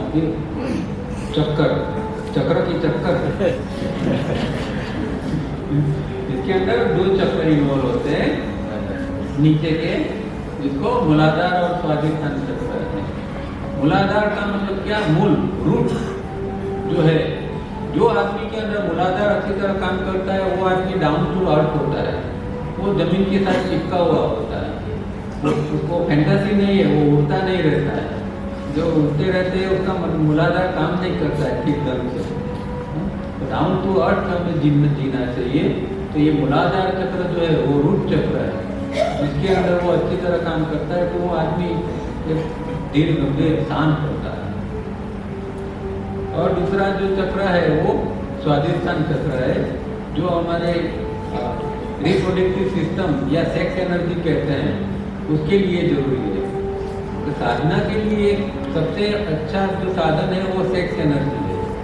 और सेक्स एनर्जी जितनी आपकी उम्र बढ़ती है जितनी आपकी सेक्स एनर्जी बढ़नी चाहिए, तो आपके साधना के अंदर आपका प्रवेश हो सकता है। वो जो सेक्स एनर्जी है वो जो फिजिकल सेक्स है उससे उसका कोई खास लेना देना नहीं है। सेक्स एनर्जी एक प्योर एनर्जी है और वो क्रिएटिव एनर्जी है सेक्स एनर्जी।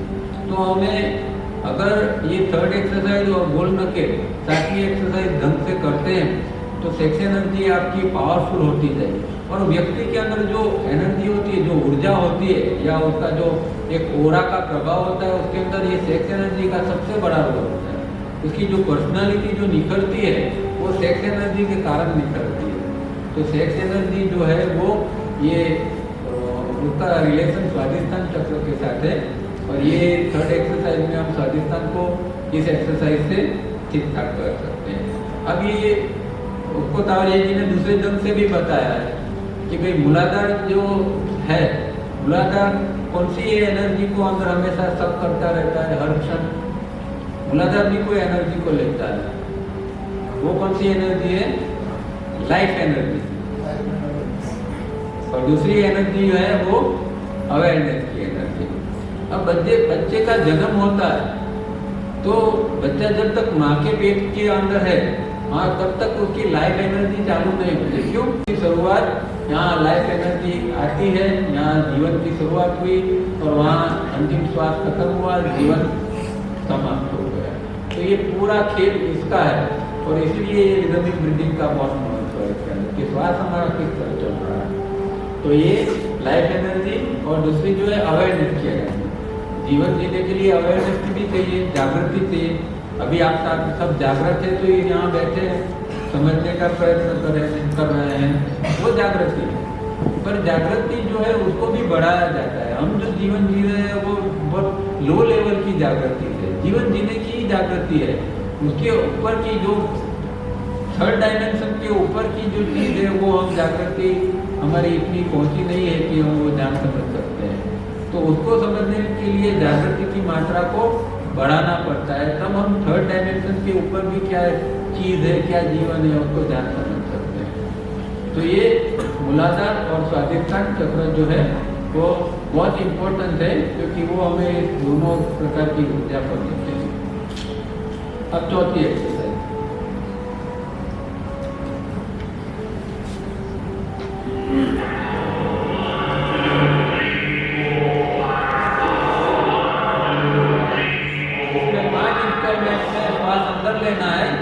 और फूंक मार के जोर से बाहर फेंकना है।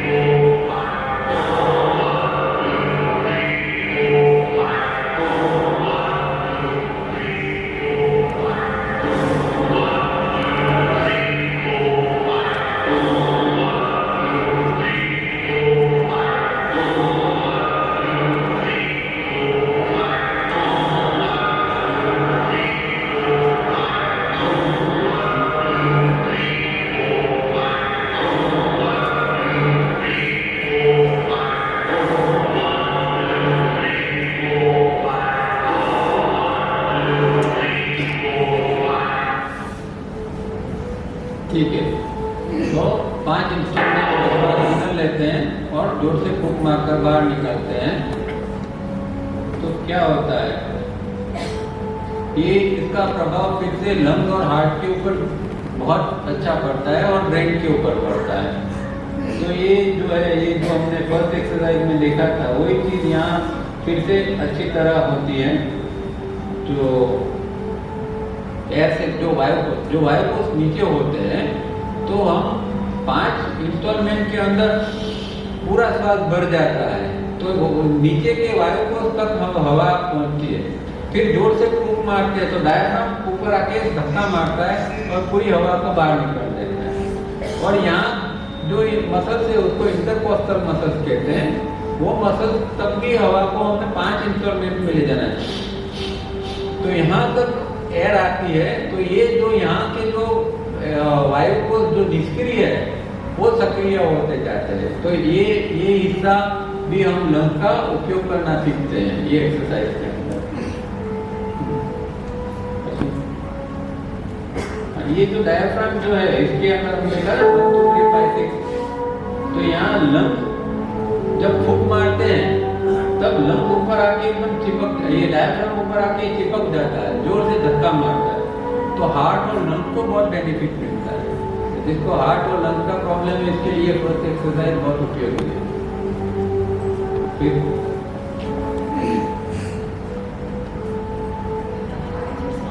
ये भी हार्ट के अंदर जिस तरह वो कोलेस्ट्रॉल की वजह से जो हार्ट में आर्टरीज जम जाती है, ये पिक्चर बहुत अच्छा है। देखो ये जो है वो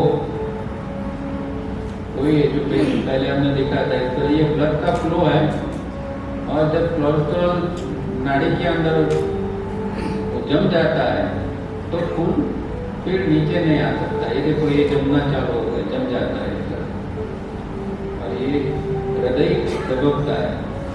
नॉर्मल आदमी का एक मिनट के अंदर 72 टाइम्स दबकता है ये हृदय, पर जब हम योग करते हैं तो धीरे धीरे करके वो 60 तक पहुंच जाता है। तो ये इसकी खूबी है, इसको हम कम कर सकते हैं। अब दूसरा इसका असर, जब जोर से फूंक मारते हैं तो जो ब्रेन सेल्स है वो बहुत सारे ब्रेन सेल्स हमारे इनएक्टिव हैं, जो निष्क्रिय है। हमारे अंदर 16 बिलियन सेल्स है ब्रेन सेल्स, और वो बहुत सारे सेल्स इनएक्टिव होते हैं। तो जोर से फूंक मारते हैं तो जो मेमोरी के जो सेल्स इनएक्टिव है वो एक्टिव होना चाहते हैं।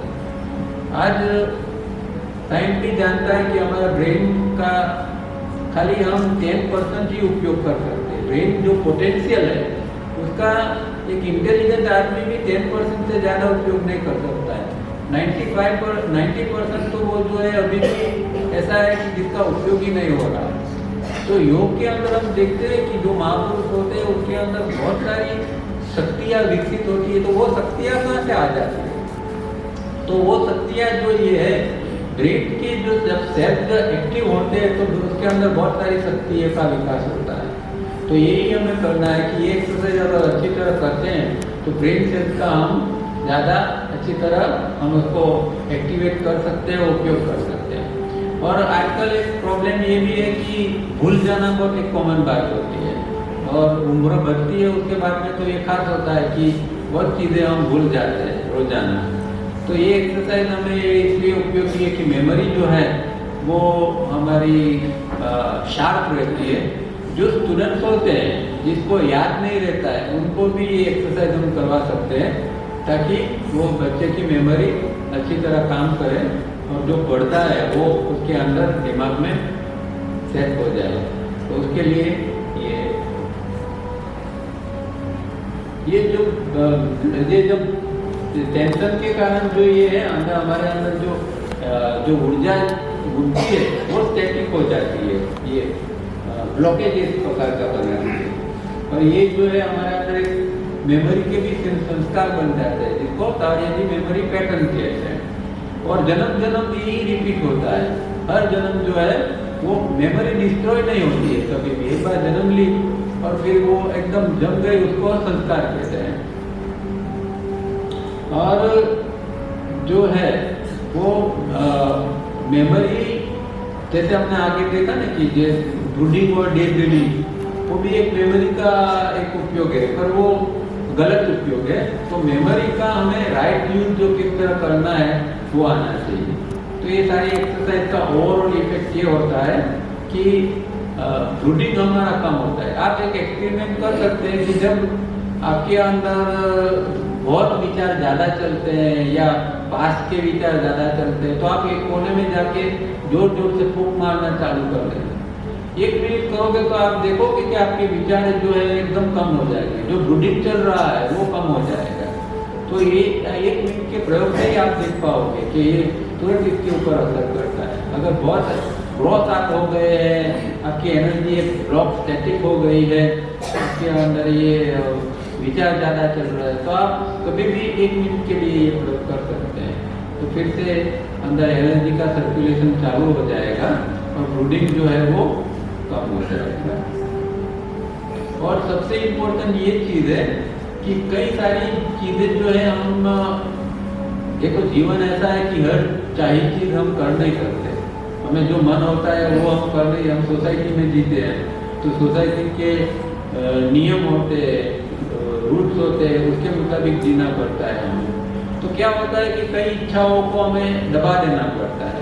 वो इच्छा अच्छी भी हो सकती है, बुरी भी हो सकती है, पर बहुत सारी इच्छाओं को हमें सप्रेस करना पड़ता है।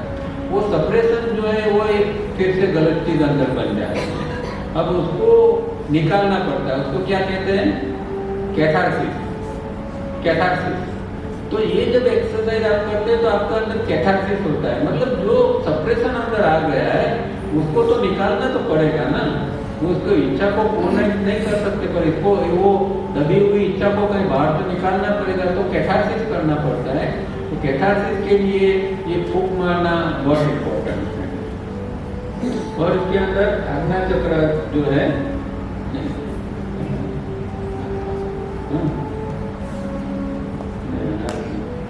इसके अंदर यहाँ से फूंक मारते आज्ञा चक्र को ये शुद्ध करने का काम करता है। ठीक है। और हम जानते हैं, जो लोग ताओलियन का पढ़ते हैं, कि आज्ञा चक्र के अंदर रजिस्ट्रेशन एरिया है, और हम जो विचारों को बाहर फेंकते हैं वो यहाँ से फेंकते हैं। तो अगर आज्ञा चक्र शुद्ध होता है तो हमारा रजिस्ट्रेशन एरिया अच्छी तरह काम करने लगेगा। दूसरी चीज जो है, जो साइकिक पावर जिनके अंदर होते हैं उनका आज्ञा चक्र बहुत पावरफुल होता है। अगर आज्ञा चक्र काम करता है तो आपके अंदर साइकिक पावर्स डेवलप होते हैं। चलिए अभी 5th एक्सरसाइज के ऊपर। 5th एक्सरसाइज में हम क्या करते हैं? 5 सेकंड श्वास अंदर लेते हैं, 5 सेकंड रोकते हैं, 5 सेकंड बाहर छोड़ते हैं और फिर बाहर रोक देते हैं। तो 4 क्रिया करते हैं। अब नॉर्मल श्वास में हम कितना मिलीलीटर हवा अंदर लेते हैं पता है? एक श्वास आप 2 सेकंड का आपने मानो कि इनहेल किया तो आपके अंदर कितनी हवा जाएगी? इसको मापना है तो कितना कहेंगे? साइंस क्या कहता है? 500 मिलीलीटर आप नॉर्मल श्वास में हवा अंदर लेते हैं। ठीक है। अभी आपका जो ब्रीदिंग चल रहा है तो आपका 500 मिलीलीटर अंदर हवा जाता है, उसको टाइडल वॉल्यूम कहते हैं। अब हम डीप ब्रीदिंग करते हैं, या मानो कि 5 सेकंड तक इस एक्सरसाइज के अंदर श्वास खींचते हैं तो कितनी हवा अंदर जाएगी? 2500 मिलीलीटर। 2500 मिलीलीटर अंदर हम हवा को ले पाएंगे, जो नॉर्मल कोर्स में खाली 500 लेते हैं। अब 500 लेते हैं, उसका कुछ ऑक्सीजन जो है वो हमारे ब्लड के अंदर जाता है। अब अगर हमने 2500 ले ली तो कितना ऑक्सीजन हम ज्यादा ग्रहण कर पाएंगे? ठीक है। तो नॉर्मल कोर्स में जो हम श्वास अंदर लेते हैं तो उसमें ऑक्सीजन की मात्रा कितनी होती है? साइंस वाले को पता होगा। 21%। हाँ सर, 20.96, मतलब 21 पॉइंट जितना ऑक्सीजन हम जब हवा में अंदर लेते हैं तब होता है। अब जब बाहर निकाल देते हैं तब कितना होता है? 16 जितना होता है, मतलब 4x जितना 4.94, मतलब 5% जितने हमने ऑक्सीजन हमारा ब्लड के अंदर चला गया। ठीक है। अब जब आप हवा ज़्यादा ग्रहण करते हैं तो ये मात्रा बढ़ जाती है, उससे भी ज़्यादा आप ऑक्सीजन को कंज्यूम कर पाते हो, ब्लड के अंदर चला जाएगा, तो आपका ब्लड कितना रिच हो जाएगा, कितना प्योर हो जाएगा। इसी तरह हम जब श्वास बाहर छोड़ते हैं, जब हम श्वास अंदर लेते हैं तो कितना कार्बन डाइऑक्साइड अंदर रहता है उस समय हवा के अंदर?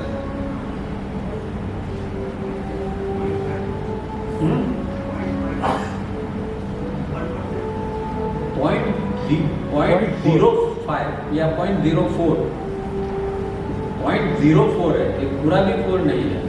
तो 0.04 जो होता है वो कार्बन डाइऑक्साइड शुद्ध, अगर शुद्ध हवा हम अंदर लेते तो कार्बन डाइऑक्साइड बहुत कम होता है, खाली 0.04 होता है। पर अभी क्या किया कि श्वास अंदर हमारे लिया तो ब्लड से कार्बन डाइऑक्साइड अलग होके फिर श्वास के अंदर आया, तो क्या होगा, जो बाहर श्वास छोड़ेंगे उसके अंदर कार्बन डाइऑक्साइड कितना होगा, बढ़ जाएगा। तो जो 0.4 शुद्ध हवा के अंदर है, और जब श्वास हम छोड़ते हो तो 4.34 कार्बन डाइऑक्साइड बन जाता है, तो कार्बन डाइऑक्साइड अभी ज्यादा हो जाता है। तो ये सारी चीजें जो है वो एक्सरसाइज के अंदर बहुत इंपॉर्टेंट है। जब हम श्वास लेते हैं तो हवा ज्यादा लिया, फिर रोकते हैं, अब रोकते हैं तो उसका प्रभाव अलग अलग सिस्टम के ऊपर पड़ता है, नर्वस सिस्टम से लेके ये जो रेस्पिरेटरी सिस्टम का अंदर का हिस्सा है, सर्कुलेशन का हिस्सा है, ये सारी चीज़ों के ऊपर। तो फिफ्थ एक्सरसाइज बहुत इंपॉर्टेंट है क्योंकि वो बहुत सारी चीज़ों के ऊपर साथ में साइमल्टेनियसली असर करती है। तो ये एक्सरसाइज खास करनी चाहिए। और आपके पास समय है तो रिफाइनिंग करने के बाद भी आप अलग समय के अंदर भी ये फिफ्थ एक्सरसाइज कर सकते हैं, 5 मिनट 3 मिनट। जब सांस लेते हैं तो छाती को एकदम फुला के 5 सेकंड तक लेना है, फिर जब श्वास छोड़ते हैं तो जरा पेट को दबाते जाओ और अंदर दबा के रखो, फिर बाहर रोकना है। देखो इस तरह मेथोडिकल करना है, श्वास छाती में लिया, अब रोक के रखना है, छाती को टाइट कर देना है, अब श्वास छोड़ना है तो जरा पेट दबाओ ताकि श्वास अच्छी तरह निकल पाए, और बाहर रोकना है।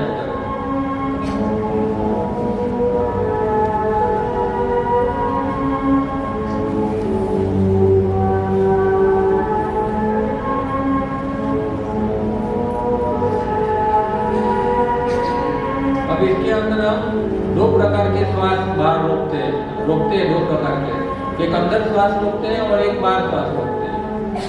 तो कावड़िया जी क्या कहते हैं कि श्वास जब हम अंदर रोकते हैं तो हमारी सिंपैथेटिक नर्वस सिस्टम ज़्यादा काम करती है, और जब श्वास को बाहर रोकने का प्रयोग करते हैं तो हमारी पैरासिम्पैथेटिक नर्वस सिस्टम। तो इस एक्सरसाइज से दोनों सिस्टम के ऊपर प्रभाव पड़ता है, सिंपैथेटिक भी अच्छी बनती है और पैरासिम्पैथेटिक भी अच्छी बनती है।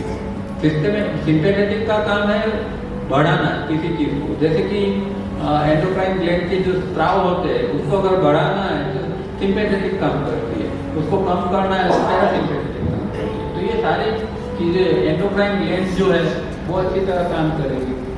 ये देखो सिंपैथेटिक और पैरासिम्पैथेटिक नर्वस सिस्टम का है वो, ये इसका असर हर एक अंग के ऊपर होता है। सिंपैथेटिक देखो ये सिंपैथेटिक है तो आँख के ऊपर, गले के ऊपर, लंग्स के ऊपर, हार्ट के ऊपर, हर जगह के ऊपर इसकी असर होती है। तो सिंपैथेटिक सुधरेगी तो आपके अंगों के ऊपर भी इसकी पॉजिटिव असर बनती है, और दूसरी जो है वो पैरासिम्पैथेटिक है।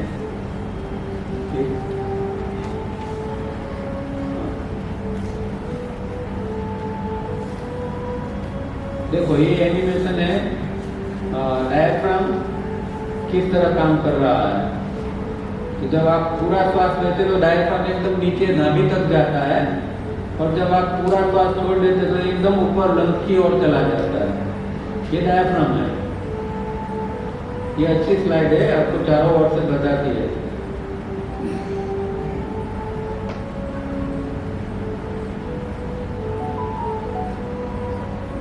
तो इनहेल करने से डायफ्राम कॉन्ट्रैक्ट होता है और नीचे जाता है, और फिर वो एक्सहेलेशन के अंदर रिलैक्स होके वो फिर ऊपर आता है। अब कावड़िया जी एक दूसरा फायदा कहते हैं कि श्वास रोकने से हमारे बॉडी के अंदर जो वायरस बैक्टीरिया ज़्यादा होते हैं, तो 5 सेकंड तक श्वास रोकते हैं तो वो बैक्टीरिया अगर ज़्यादा होता है तो वो मर जाता है, वो हीट के अंदर और कार्बन डाइऑक्साइड के अंदर जी नहीं सकता है। तो अगर आप आगे जाके फिर यही एक्सरसाइज आप 10-10 सेकंड भी कर सकते हैं। 10 सेकंड लिया, 10 सेकंड रोका, 10 सेकंड छोड़ा और 10 सेकंड बाद रोका। तो 10 सेकंड तक रोकते हैं आप श्वास, तो अंदर एक कार्बन डाइऑक्साइड और हीट बढ़ती है, उसके द्वारा अंदर वायरस बैक्टीरिया जो निकम्मे होते हैं उसको भी वो भी मर जाते हैं। और एंडोक्राइन ग्लैंड जो है वो उसके ऊपर अच्छी असर आती है।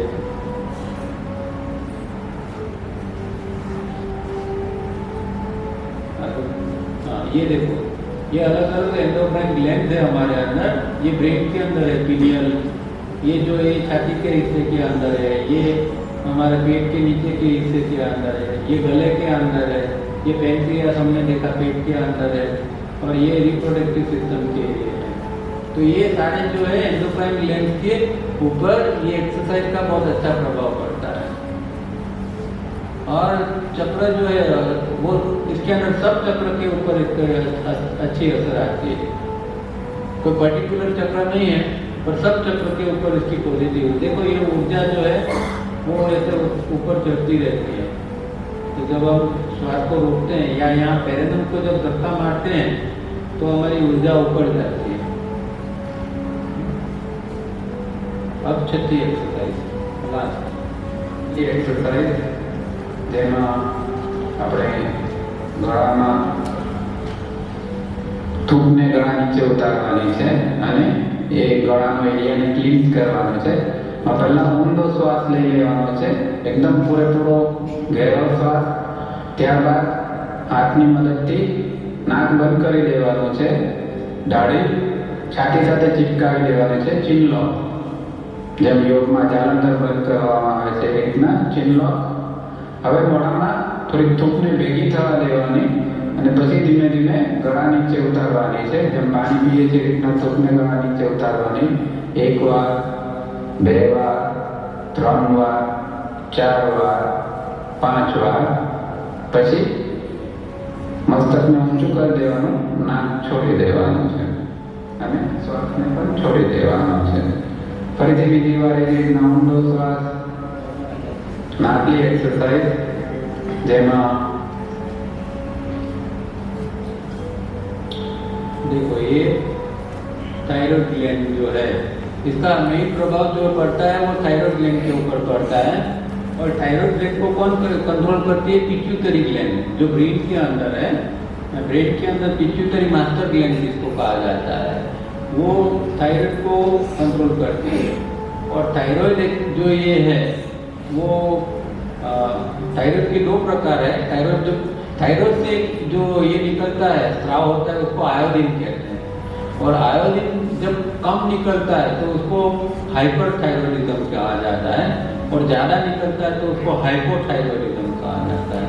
तो हाइपोथायरॉयडिज्म के अंदर जनरली वजन बढ़ता रहता है व्यक्ति का और बॉडी फूलता जाता है, और थायराइड जो हाइपरथायरॉयडिज्म है उसमें व्यक्ति का वजन एकदम कम होता जाता है। अब ये 6th एक्सरसाइज का प्रभाव हाइपोथायरॉयडिज्म के ऊपर बहुत अच्छा पड़ता है, जिसके अंदर थायराइड ज़्यादा, ये आयोडीन ज़्यादा बनता है उसको कम किया जाता है, पर जो कम होता है उसको बढ़ाना बहुत मुश्किल है। तो ये हम लॉक कर देते हैं, जैसे ट्यूब में जालंधर बंद करते हैं इस तरह ये लॉक होता है। तो ये थायराइड के अंदर से आयोडीन जो है उसका हम बैलेंस कर सकते हैं। इसीलिए ये एक्सरसाइज बहुत इम्पोर्टेंट है। और दूसरी थायराइड जो है वो लेडीज़ के जो गायनेक जो है उसके साथ भी उसकी ये जुड़ी हुई है। तो लेडीज़ों के अंदर ये थायराइड काम करना बहुत ज़रूरी है, नहीं तो गायनेक प्रॉब्लम आ सकते हैं। तो ये सब डिफाइनिंग 6 नंबर का सबसे बड़ा प्रभाव यहाँ गले के अंदर रहता है थायराइड के ऊपर। इसके अलावा यहाँ के मसल्स होते हैं वो भी मजबूत होते हैं। लिरिक्स वगैरह, इन लोगों को गाने का शौक है तो वो अच्छी तरह करते हैं ये एक्सरसाइज, तो आवाज़ खुलता है उससे, गाने का भी आपका अभ्यास इससे बढ़ सकता है। तो ये एक्सरसाइज इस तरह हमें, और ओवरऑल फिर जिनको उधरस वगैरह ज़्यादा रहता है, खांसी वगैरह, तो ये दिन में 2-3 बार कर सकते हैं। थायराइड वाले को दिन में 3 बार ये करनी चाहिए ताकि ये थोड़ा थायराइड कंट्रोल रह सके। और इसके साथ में होम्योपैथी की दवा करते हैं हाइपोथायरॉयडिज्म में, तो अच्छा रिजल्ट आता है ये एक्सरसाइज। और होम्योपैथी, इससे थायराइडिज्म थोड़ा कंट्रोल हो सकता है। दूसरा, ये हमारे पांचों इंद्रियां जो है यहाँ फेस के ऊपर है, आँख जो है, कान है, स्किन है, नाक है, तो ये पांचों इंद्रिय यहाँ है। तो हम लॉक करते हैं तो ब्लड का फ्लो यहाँ बढ़ जाता है पूरे हिस्से के अंदर, तो पांचों इंद्रियों के ऊपर इसका शोध प्रभाव पड़ता है। फेस जो है वो आपका अच्छा बनता है, जो ग्लोरी वाला फेस बनता है। तो ये एक्सरसाइज जो है, क्योंकि ब्लड का सर्कुलेशन यहाँ बढ़ जाता है, तो ये 5 इंद्रिय के लिए भी एक्सरसाइज अच्छी है। और उसको ये जो एक्सरसाइज में हम गले के नीचे थूक को उतारते हैं ना, तो जीवन में भी हमें क्या सीखना है? सुख दुख को गले के नीचे उतार जाओ, यही सीखना है ना। तो ये एक्सरसाइज हमें ये बताती है कि भाई जो आया, सुख आया, दुख आया, उसको गले के नीचे नहीं उतार जाओ। तो ये चलती एक्सरसाइज। और उसका विशुद्धि चक्र जो है वो यहाँ इस एरिया में आई है विशुद्धि। अब फिजिकल के अंदर जो एंडोक्राइन ग्लैंड है, उसका ही काउंटर पार्ट जो है वो एस्ट्रल बॉडी के अंदर चक्र होता है। जैसे कि ब्रेन के अंदर पिट्यूटरी ग्लैंड है, तो उसके साथ में सहस्त्रार चक्र है वहाँ। फिर यहाँ जो है ये विशुद्धि चक्र है तो थायराइड है, यहाँ जो अनाहत चक्र है तो थैलेमस है, यहाँ जो नीचे मणिपुर चक्र है वहाँ एड्रेनल है। तो हर जगह पर मूलाधार स्वादिष्ठान है, वहाँ जो हमारे रिप्रोडक्टिव सिस्टम की जो एंडोक्राइन ग्लैंड है वो वहाँ काम कर रही है। तो फिजिकल के अंदर भगवान ने ये एंडोक्राइन ग्लैंड बनाई है, उसका ही काउंटर पार्ट चक्र के रूप के अंदर बना है। और दोनों अगर सही ढंग से काम करते हैं तो हेल्थ एकदम अच्छी बन जाती है। तो ये 6 रिफाइनिंग है। अब लास्ट गोल नगेट सीख लेते हैं। गोल नगेट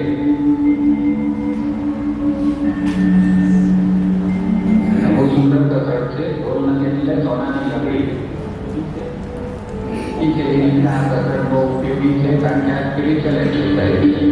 આગળ જે આપણે રિફાઇનિંગ એક્સરસાઇઝ જોઈ એ સાયકોફિઝિયો એક્સરસાઇઝ હતી। આ સ્પિરિચ્યુઅલ એક્સરસાઇઝ છે, કારણ કે આપણી જે સુસુપ્ત શક્તિ જે નાભીથી નીચે છે એને જાગૃત કરવા માટે આ ક્રિયા બહુ ઉપયોગી છે। નાભીથી 4 આંગળ નીચે એક કેન્દ્ર છે જેને પેરેન્ટ કહેવામાં આવે છે, જેમાં પરમાત્માએ આપણી શક્તિઓને સુસુપ્ત રૂપે મૂકેલી છે। એને જાગૃત કરવાની એક આ સરળ પદ્ધતિ છે। પહેલા 10-15 વખત પમ્પિંગ કરવાનું છે। પમ્પિંગ એટલે પેટને નીચેનો ભાગ છે એને જોરથી હલાવવાનો છે શ્વાસની સાથે। જ્યારે શ્વાસ લઈએ ત્યારે બહાર આવશે અને શ્વાસ છોડીશું ત્યારે અંદર પણ ઝડપથી સ્વચ્છ શ્વાસની સાથે પમ્પિંગ કરવાનું છે, અંદર બહાર। પણ ધ્યાન એ રહેવું જોઈએ કે ખાલી લોઅર એબ્ડોમેન, ઉપરનું પેટ હલવું ના જોઈએ, ખાલી નીચેનું પેટને જ હલાવવાનું છે ઝડપથી સ્વચ્છ શ્વાસની સાથે। આ પૂર્વ ભૂમિકા છે। હવે આપણે મુખ્ય એક્સરસાઇઝ કરીશું। બંને હાથને નાભીથી નીચે રાખો, એક ઊંડો શ્વાસ લઈ લો અને 2 ક્રિયા એક સાથે કરવાની છે। જલ્દીથી શ્વાસ ખાલી કરી લેવાનો છે અને નાભીની નીચેનું પેટને બને એટલું અંદર ખેંચી લેવાનું છે। શ્વાસ ખાલી કરી દો અને નાભીથી નીચેનું પેટને ખેંચો, અંદર ખેંચો ખેંચો ખેંચો, ટાઈટ। શ્વાસ બહાર કરી ગયો છે, પેટને અંદર લેતા જાઓ, અંદર લેતા જાઓ, તેને કમર સાથે ચોંટી જાય એટલું અંદર ખેંચી લો, ટાઈટ, મેક્સિમમ ટાઈટ।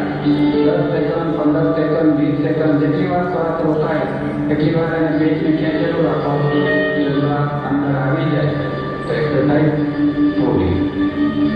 40 સેકન્ડ સુધી પેટને અંદર દબાવેલું રાખવાનું છે અને શ્વાસ બહાર રોકવાનો છે। પણ જો 40 સેકન્ડ ના થાય તો આપણે 3 વખત કરીશું। ફરીથી બીજી વખત કરીશું। એક શ્વાસ લઈ લો, શ્વાસ ઝડપથી ખાલી કરો અને નીચેનું પેટને અંદર ખેંચી લો ટાઈટ। શ્વાસ બધો બહાર નીકળી ગયો, શ્વાસને રોકી દો અને પેટને ટાઈટ, એકદમ ટાઈટ। મસલ્સને અંદર જવા દો, હાથનો સપોર્ટ છો, મસલ્સને અંદર મેક્સિમમ કમરની બાજુ ખેંચતા જાઓ।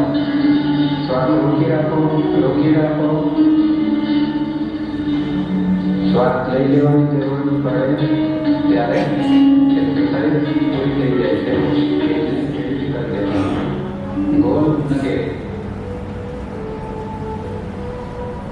अब देखो, मैंने अभी बताया इस तरह फिजिकल बॉडी के अंदर ये जो एरिया है उसको पेरेनियम कहते हैं, और एस्ट्रल बॉडी के अंदर वो मूलाधार बन जाता है। ठीक है,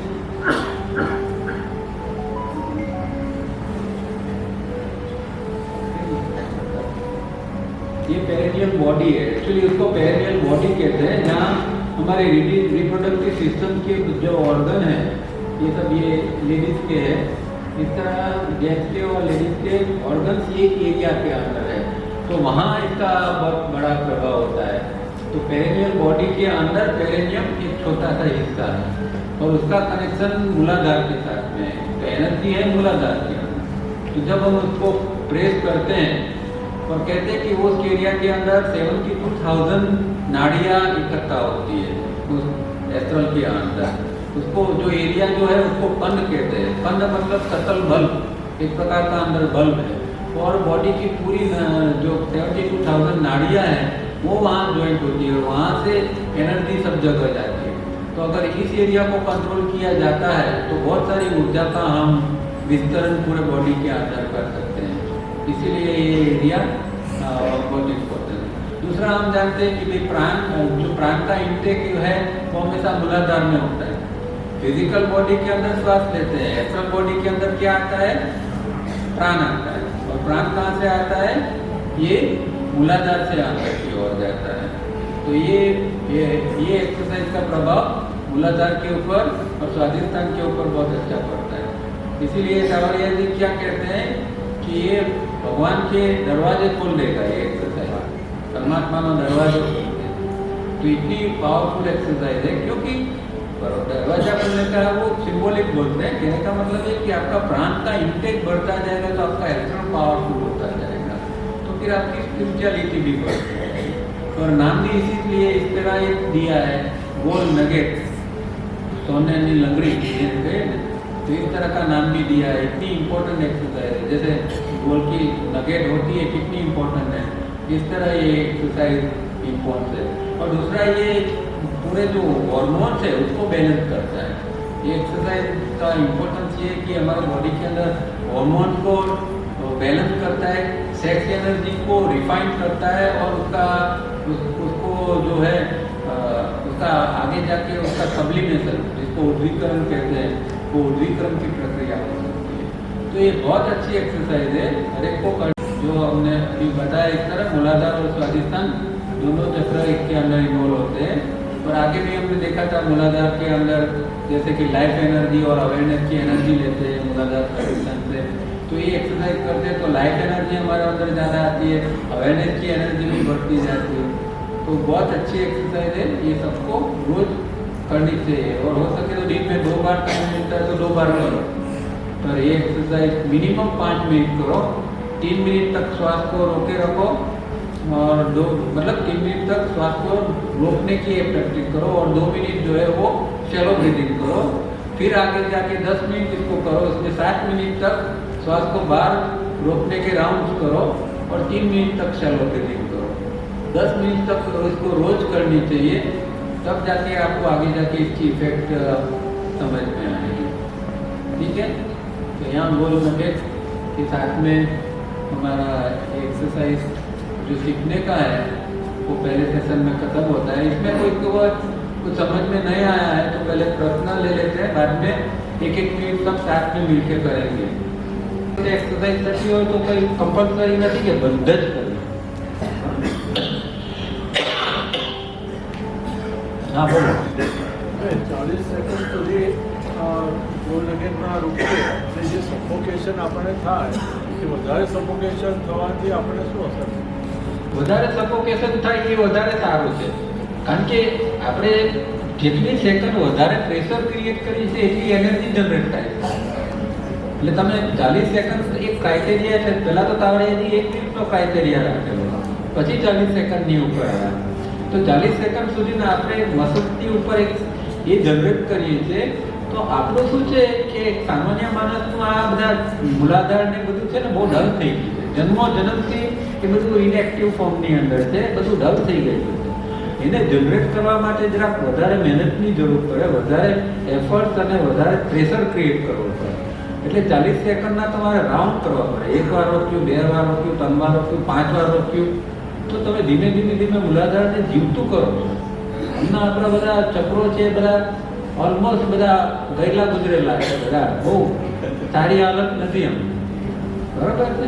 એટલા માટે એને પ્રેશર આપીને કરો, સફોકેશન આવવું જોઈએ। લેવલ ટોટલી ઓછું થઈ જાય તો એની કોઈ ઓક્સિજન લેવલ ઓછો થાય એનો મોટો ફાયદો એ છે કે આપણી અંદર ટ્રાન્સફિલ ઇફેક્ટ ક્રિએટ થાય. સમજ્યા તમે? જ્યારે તમે આ કરશો ત્યારે તમને થોડી વારમાં શું મહેસૂસ થશે કે તમારા વિચારો કમ થઈ ગયા. એ નોર્મલ કોર્સમાં નથી થતા. કેમ થયા? કે ત્યાં આગળ એને ઇનપુટ કોઈ નથી હવે. એટલે જે છે એ ત્યાં આગળ એ બ્રેન તરફ આપના કોઈ લોહી બહુ સ્લો લોહી જાય છે. એટલે કાર્બન ડાયોક્સાઇડ જે છે જ્યારે જો બ્લડમાં વધે, પણ એ ક્યારે કે તમે શ્વાસ રોક્યો હોય ત્યારે કાર્બન ડાયોક્સાઇડ વધે. અહીંયા શ્વાસ આપણે ખાલી કરી નાખ્યો, પણ એ ખાલી કરી નાખ્યો ત્યારે બ્લડ નોર્મલ કન્ડિશનમાં હોય, પણ એક ટ્રાન્સફિલ ઇફેક્ટ ક્રિએટ કરે છે. અને આપણે એ અનુભવ કરી શકીએ કે આપણા વિચારો આની અંદર એકદમ ઓછા થઈ જતા હોય. એટલે આ એક્સરસાઇઝ બહુ મહત્વની છે. બોલો.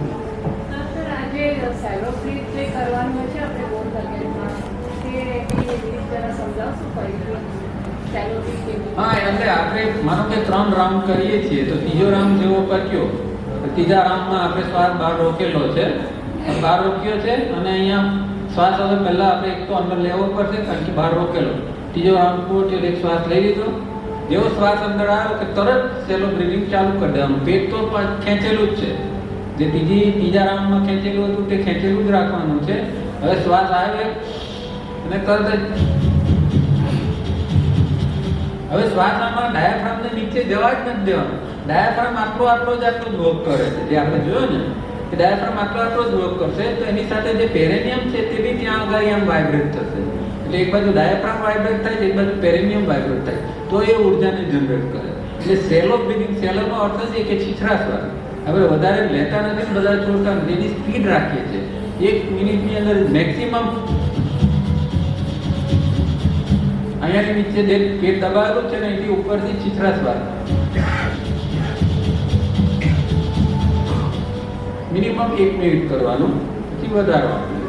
એટલે 1 મિનિટ કર્યા પછી 2 મિનિટ કરવું હોય તો પછી એની અંદર જ કરવાનું કે ફરીથી આપણે શું? ગોળ આ સેલો બ્રીથ કન્ટિન્યુ તમારે પહેલા જેટલા બી રાઉન્ડ કરવા એટલે કન્ટિન્યુઅસ તમારે શ્વાસ રોકવાના રાઉન્ડ કરવાના.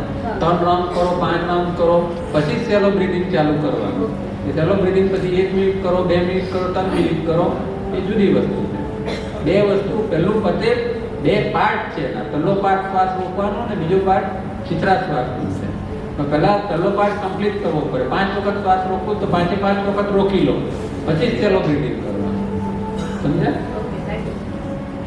बोलो बेन पाचन।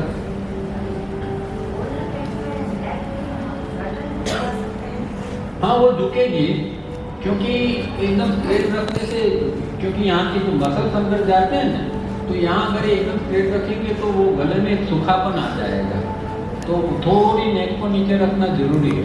अच्छा है, तो नेचुरली हो जाएगा। आप जब करोगे तो ऐसा थोड़ी ये नीचे ही हो जाएगी। किस में? नहीं, बैठना बॉडी, ये ट्रंक है वो सीधा रहेगा, पर नेक जो है वो थोड़ी नीचे झुकेगी तो चलेगा, और झुकनी चाहिए, ट्रंक सीधी रहनी चाहिए। बोलो। हाँ,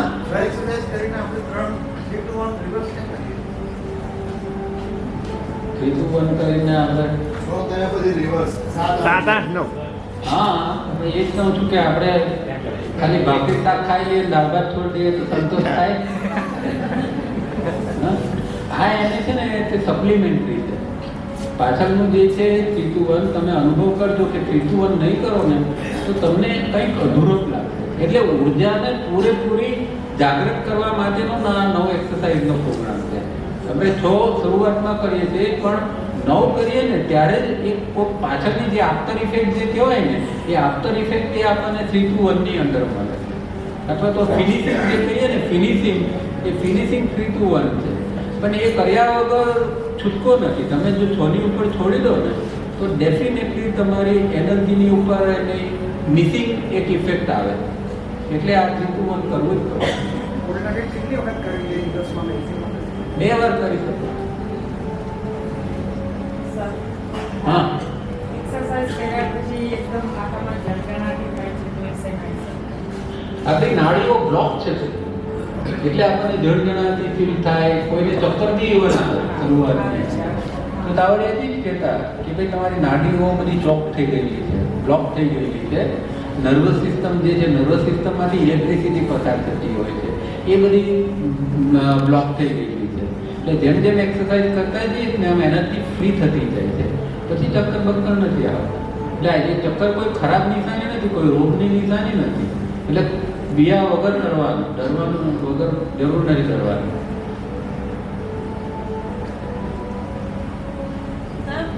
હા, આપણે સેકન્ડ એક્સરસાઇઝ કરીએ છીએ એમાં પારુશીસે પેટને પ્રેસ કરવાનું કે નહીં કરવાનું? કરવાનું કરવાનું. તો બહારથી પ્રેસ કરવાનું. શરૂઆતમાં તો બહારથી જ કરવું પડે, પછી મસલ્સ કોન્ટ્રેક્ટ કરતા આવે ને પછી તમે હાથ મૂકવાની બી જરૂર નહીં પડે. અને શરૂઆતમાં હાથથી પ્રેસ કરવાનું. આપણે જોયા ને બધા અંદર અંગો છે ને એને પ્રેશરની જરૂર છે. હવે પેન્ક્રિયાસને દબાવો તો પેન્ક્રિયાસમાંથી ઇન્સ્યુલિન બને ને, એટલે શરૂઆતમાં તો હાથથી બરોબર પ્રેશર આપવાનું.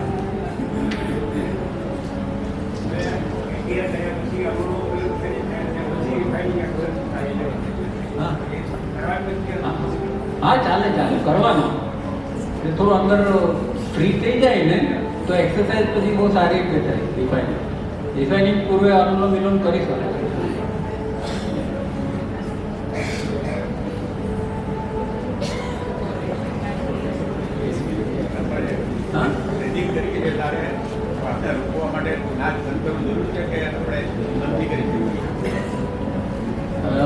શ્વાસ રોકવા માટે શરૂઆતની અંદર આપણે નાક પકડવું પડે. તમે કંઈ નાક પકડવાની જરૂર નથી. તમે બંનેની અંદર ગોળ નકેતમાં બી અને આ જે ફિક્સ એક્સરસાઇઝ કરીએ છીએ એની અંદર બી નાક પકડવાની જરૂર નથી. પણ એમ લાગતું હોય કે 5 સેકન્ડમાં જરાક એ લાગે છે તો પકડી લેવાનું. હાજી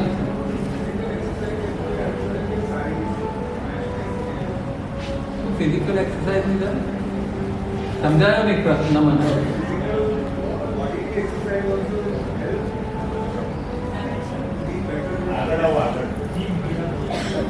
સોરી, સંભળાતું નથી. હા,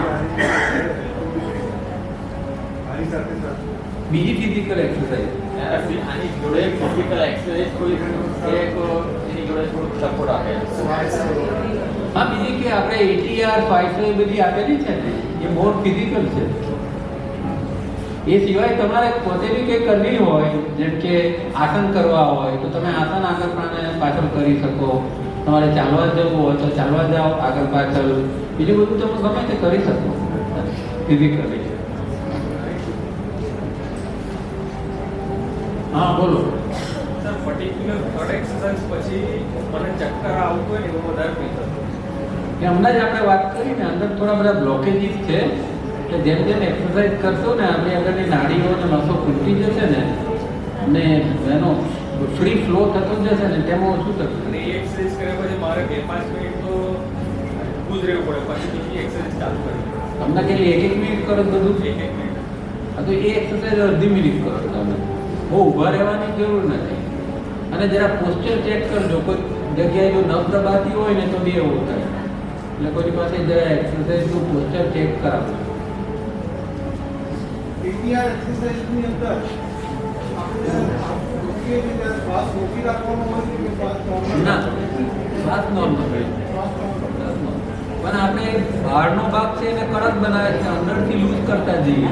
ATRમાં શીખવાનું એ છે કે ATR જે છે બહારના મસલ્સ ટાઈટ થઈ ગયા, અંદર એકદમ રિલેક્સેશન છે. અંદર વગર નોર્મલ શ્વાસ લેવાનો. હા, નોર્મલ શ્વાસ. યોગા અને પ્રાણાયામમાં પહેલું શું કરવાનું? હા, યોગા અને પ્રાણાયામ કરીએ તો પહેલું શું કરવાનું? એટલે રિફાઇનિંગ ને પ્રાણાયામ. યોગ એક્સરસાઇઝ અને પ્રાણાયામ બંને. પણ તમે યોગ એક્સરસાઇઝ કોને કહો છો? પ્રાણાયામ તો સમજુ જ, પણ યોગ રિફાઇનિંગ કોને કહો છો? યોગ ના, આસનો આસનો ને પ્રાણાયામ. પહેલા આસન કરો ને પછી પ્રાણાયામ કરો. આપણે રિફાઇનિંગ અને બધી વસ્તુ કમ્પ્લીટ કરે પછી ક્યારે લઈ શકીએ? તરત જ કે પાણી ના, 20 મિનિટ થોભવાનું. બધી એક્સરસાઇઝ કર્યા પછી 20 મિનિટ પછી જ ખાવું પીવું હોય તો ખાવાનું. 20 મિનિટનો બ્રેક રાખવાનો. હા, 20 મિનિટનો બ્રેક. અને બીજી વાત છે કે એક્સરસાઇઝ કર્યા પછી તરત ઊભા નહીં થઈ જવાનું. મિનિમમ 10 મિનિટ છૂટા 3 SRB કરવાનું. બરાબર 3SRP બહુ મહત્વનું છે સીધા સીધા. હા બોલો. ગોલ્ડ નગેટમાં ફાયદો મળ્યો છે એના માટે હા બોલો. એ ગોલ્ડ નગેટનો એક પ્રેશરનું ટ્રીટમેન્ટ આપું છું એમાં લેડીઝને યુરિન પાસ થઈ જતું હોય છે, યુટ્રસ કોલેપ્સ થઈ જાય છે. હા હા ગોલ્ડ નગેટ એમાં ફાયદો મળ્યો છે કે યુરિન જે લીકેજ થઈ જતું હોય છીંકો ખાવાથી, ઉધરસ ખાવાથી, હા એમાં ગોલ્ડ નગેટ્સને મસલ્સ ટાઈટ થયા છે અને એના લીધે એ સારું છે. બહુ સરસ. જો લેડીઝો ખાસ સાંભળો આપને એ કહું છે કે લેડીઝના પ્રોબ્લેમમાં ગોલ્ડ નગેટ બહુ મદદ કરે છે. આ એમનો જે ટ્રીટમેન્ટ આપે છે એમાં એમનો અનુભવ છે લોકો સાથેનો. તો ખાસ એમને કંઈક પર્સનલ પ્રોબ્લેમ હોય તો એમને પૂછી શકો તમે પછીથી. બોલો. આપણે અમ્લિકલ હર્નિયા હોય તો પછી આ સેકન્ડ એક્સરસાઇઝ કરાય કે નહીં? કરાય પણ બહુ પ્રેશર નહીં આપવાનું, એકદમ લાઇટ. તો એનાથી આપણને ક્યોર થાય થોડું આ એક્સરસાઇઝ ડિપેન્ડ કરે એનું કોઈ એવું બધું ના હોય તો કોઈ હા, થાય કરો ને ટ્રાય કરો. નુકસાન નથી, લાઇટલી કરવાની. બહુ વધારે અંદર પ્રેસ નહીં વધારે. અને પછી ગોલ્ડ નગેટ કરાય. હા બરાબર. ગોલ નકેટ તો વધારે સારી છે. સર અમારે બરોડા ગ્રુપનો જનરલ ક્વેશ્ચન છે કે ત્યાં એક ભાઈ અમને 4 ઇન્સ્ટોલમેન્ટથી કરાવે છે એવી રીતે એક્સરસાઇઝ કરાવી હતી એમણે કે પહેલો જે શ્વાસ ભરીએ આપણે એ ફૂલ શ્વાસ ભરી લો અને પછી જે સેકન્ડ થર્ડ ફોર્થ છે એ એની અંદર અંદર અંદર તમે એડ કરતા જાઓ અને ફિફ્થમાં એકદમ ફોર્સફુલી ખાલી કરો. તે ટેકનિક બરાબર છે કે ઊંધું છે. હા પહેલો બીજો ત્રીજો ચોથો નોર્મલ રાખવાનો, પછી આપણી અંદર લંગમાં જે હવે જગ્યા બચી છે એ પાંચમામાં ખેંચીને ભરી લેવાની. કારણ કે અમને એ ભાઈએ કીધું હતું ભાઈ કે ભાઈની વાત આ જવાનું, કરી તમને દેજો. જૂનું ભૂલી જાવ. આપણે જૂનને અહીંયા મૂકવા આવ્યા છીએ એટલે જૂનું છોડી દો, નવું શીખીએ છીએ. એની અંદર 4 વખત સુધી તમે નોર્મલ લો, પાંચમામાં જે લંગમાં ખાલી પડ્યું છે બધું જ ભરી લો. બરાબર.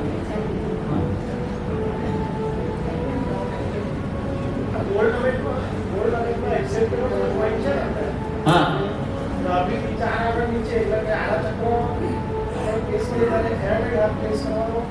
હાથ તો આખો મસલ્સ આપણને એક અંદર ફીલ થાય છે એટલે આપણે જે પ્રેસ કરીએ છીએ એટલે આખો મસલ્સ ની અંદર ખેંચીએ છીએ, પણ અંદર ઇફેક્ટ આવે છે એક પર્ટિક્યુલર પોઈન્ટની ઉપર. શું છે એક્ઝેક્ટ પોઈન્ટ? હા 4 આંગળ નીચેનો પોઈન્ટ છે કે જ્યાં આગળ આ પેરેનિયમની જગ્યા છે, બરાબર. પણ આપણને અમને સેન્સ નહીં થશે, એ પકડાશે નહીં આપણને.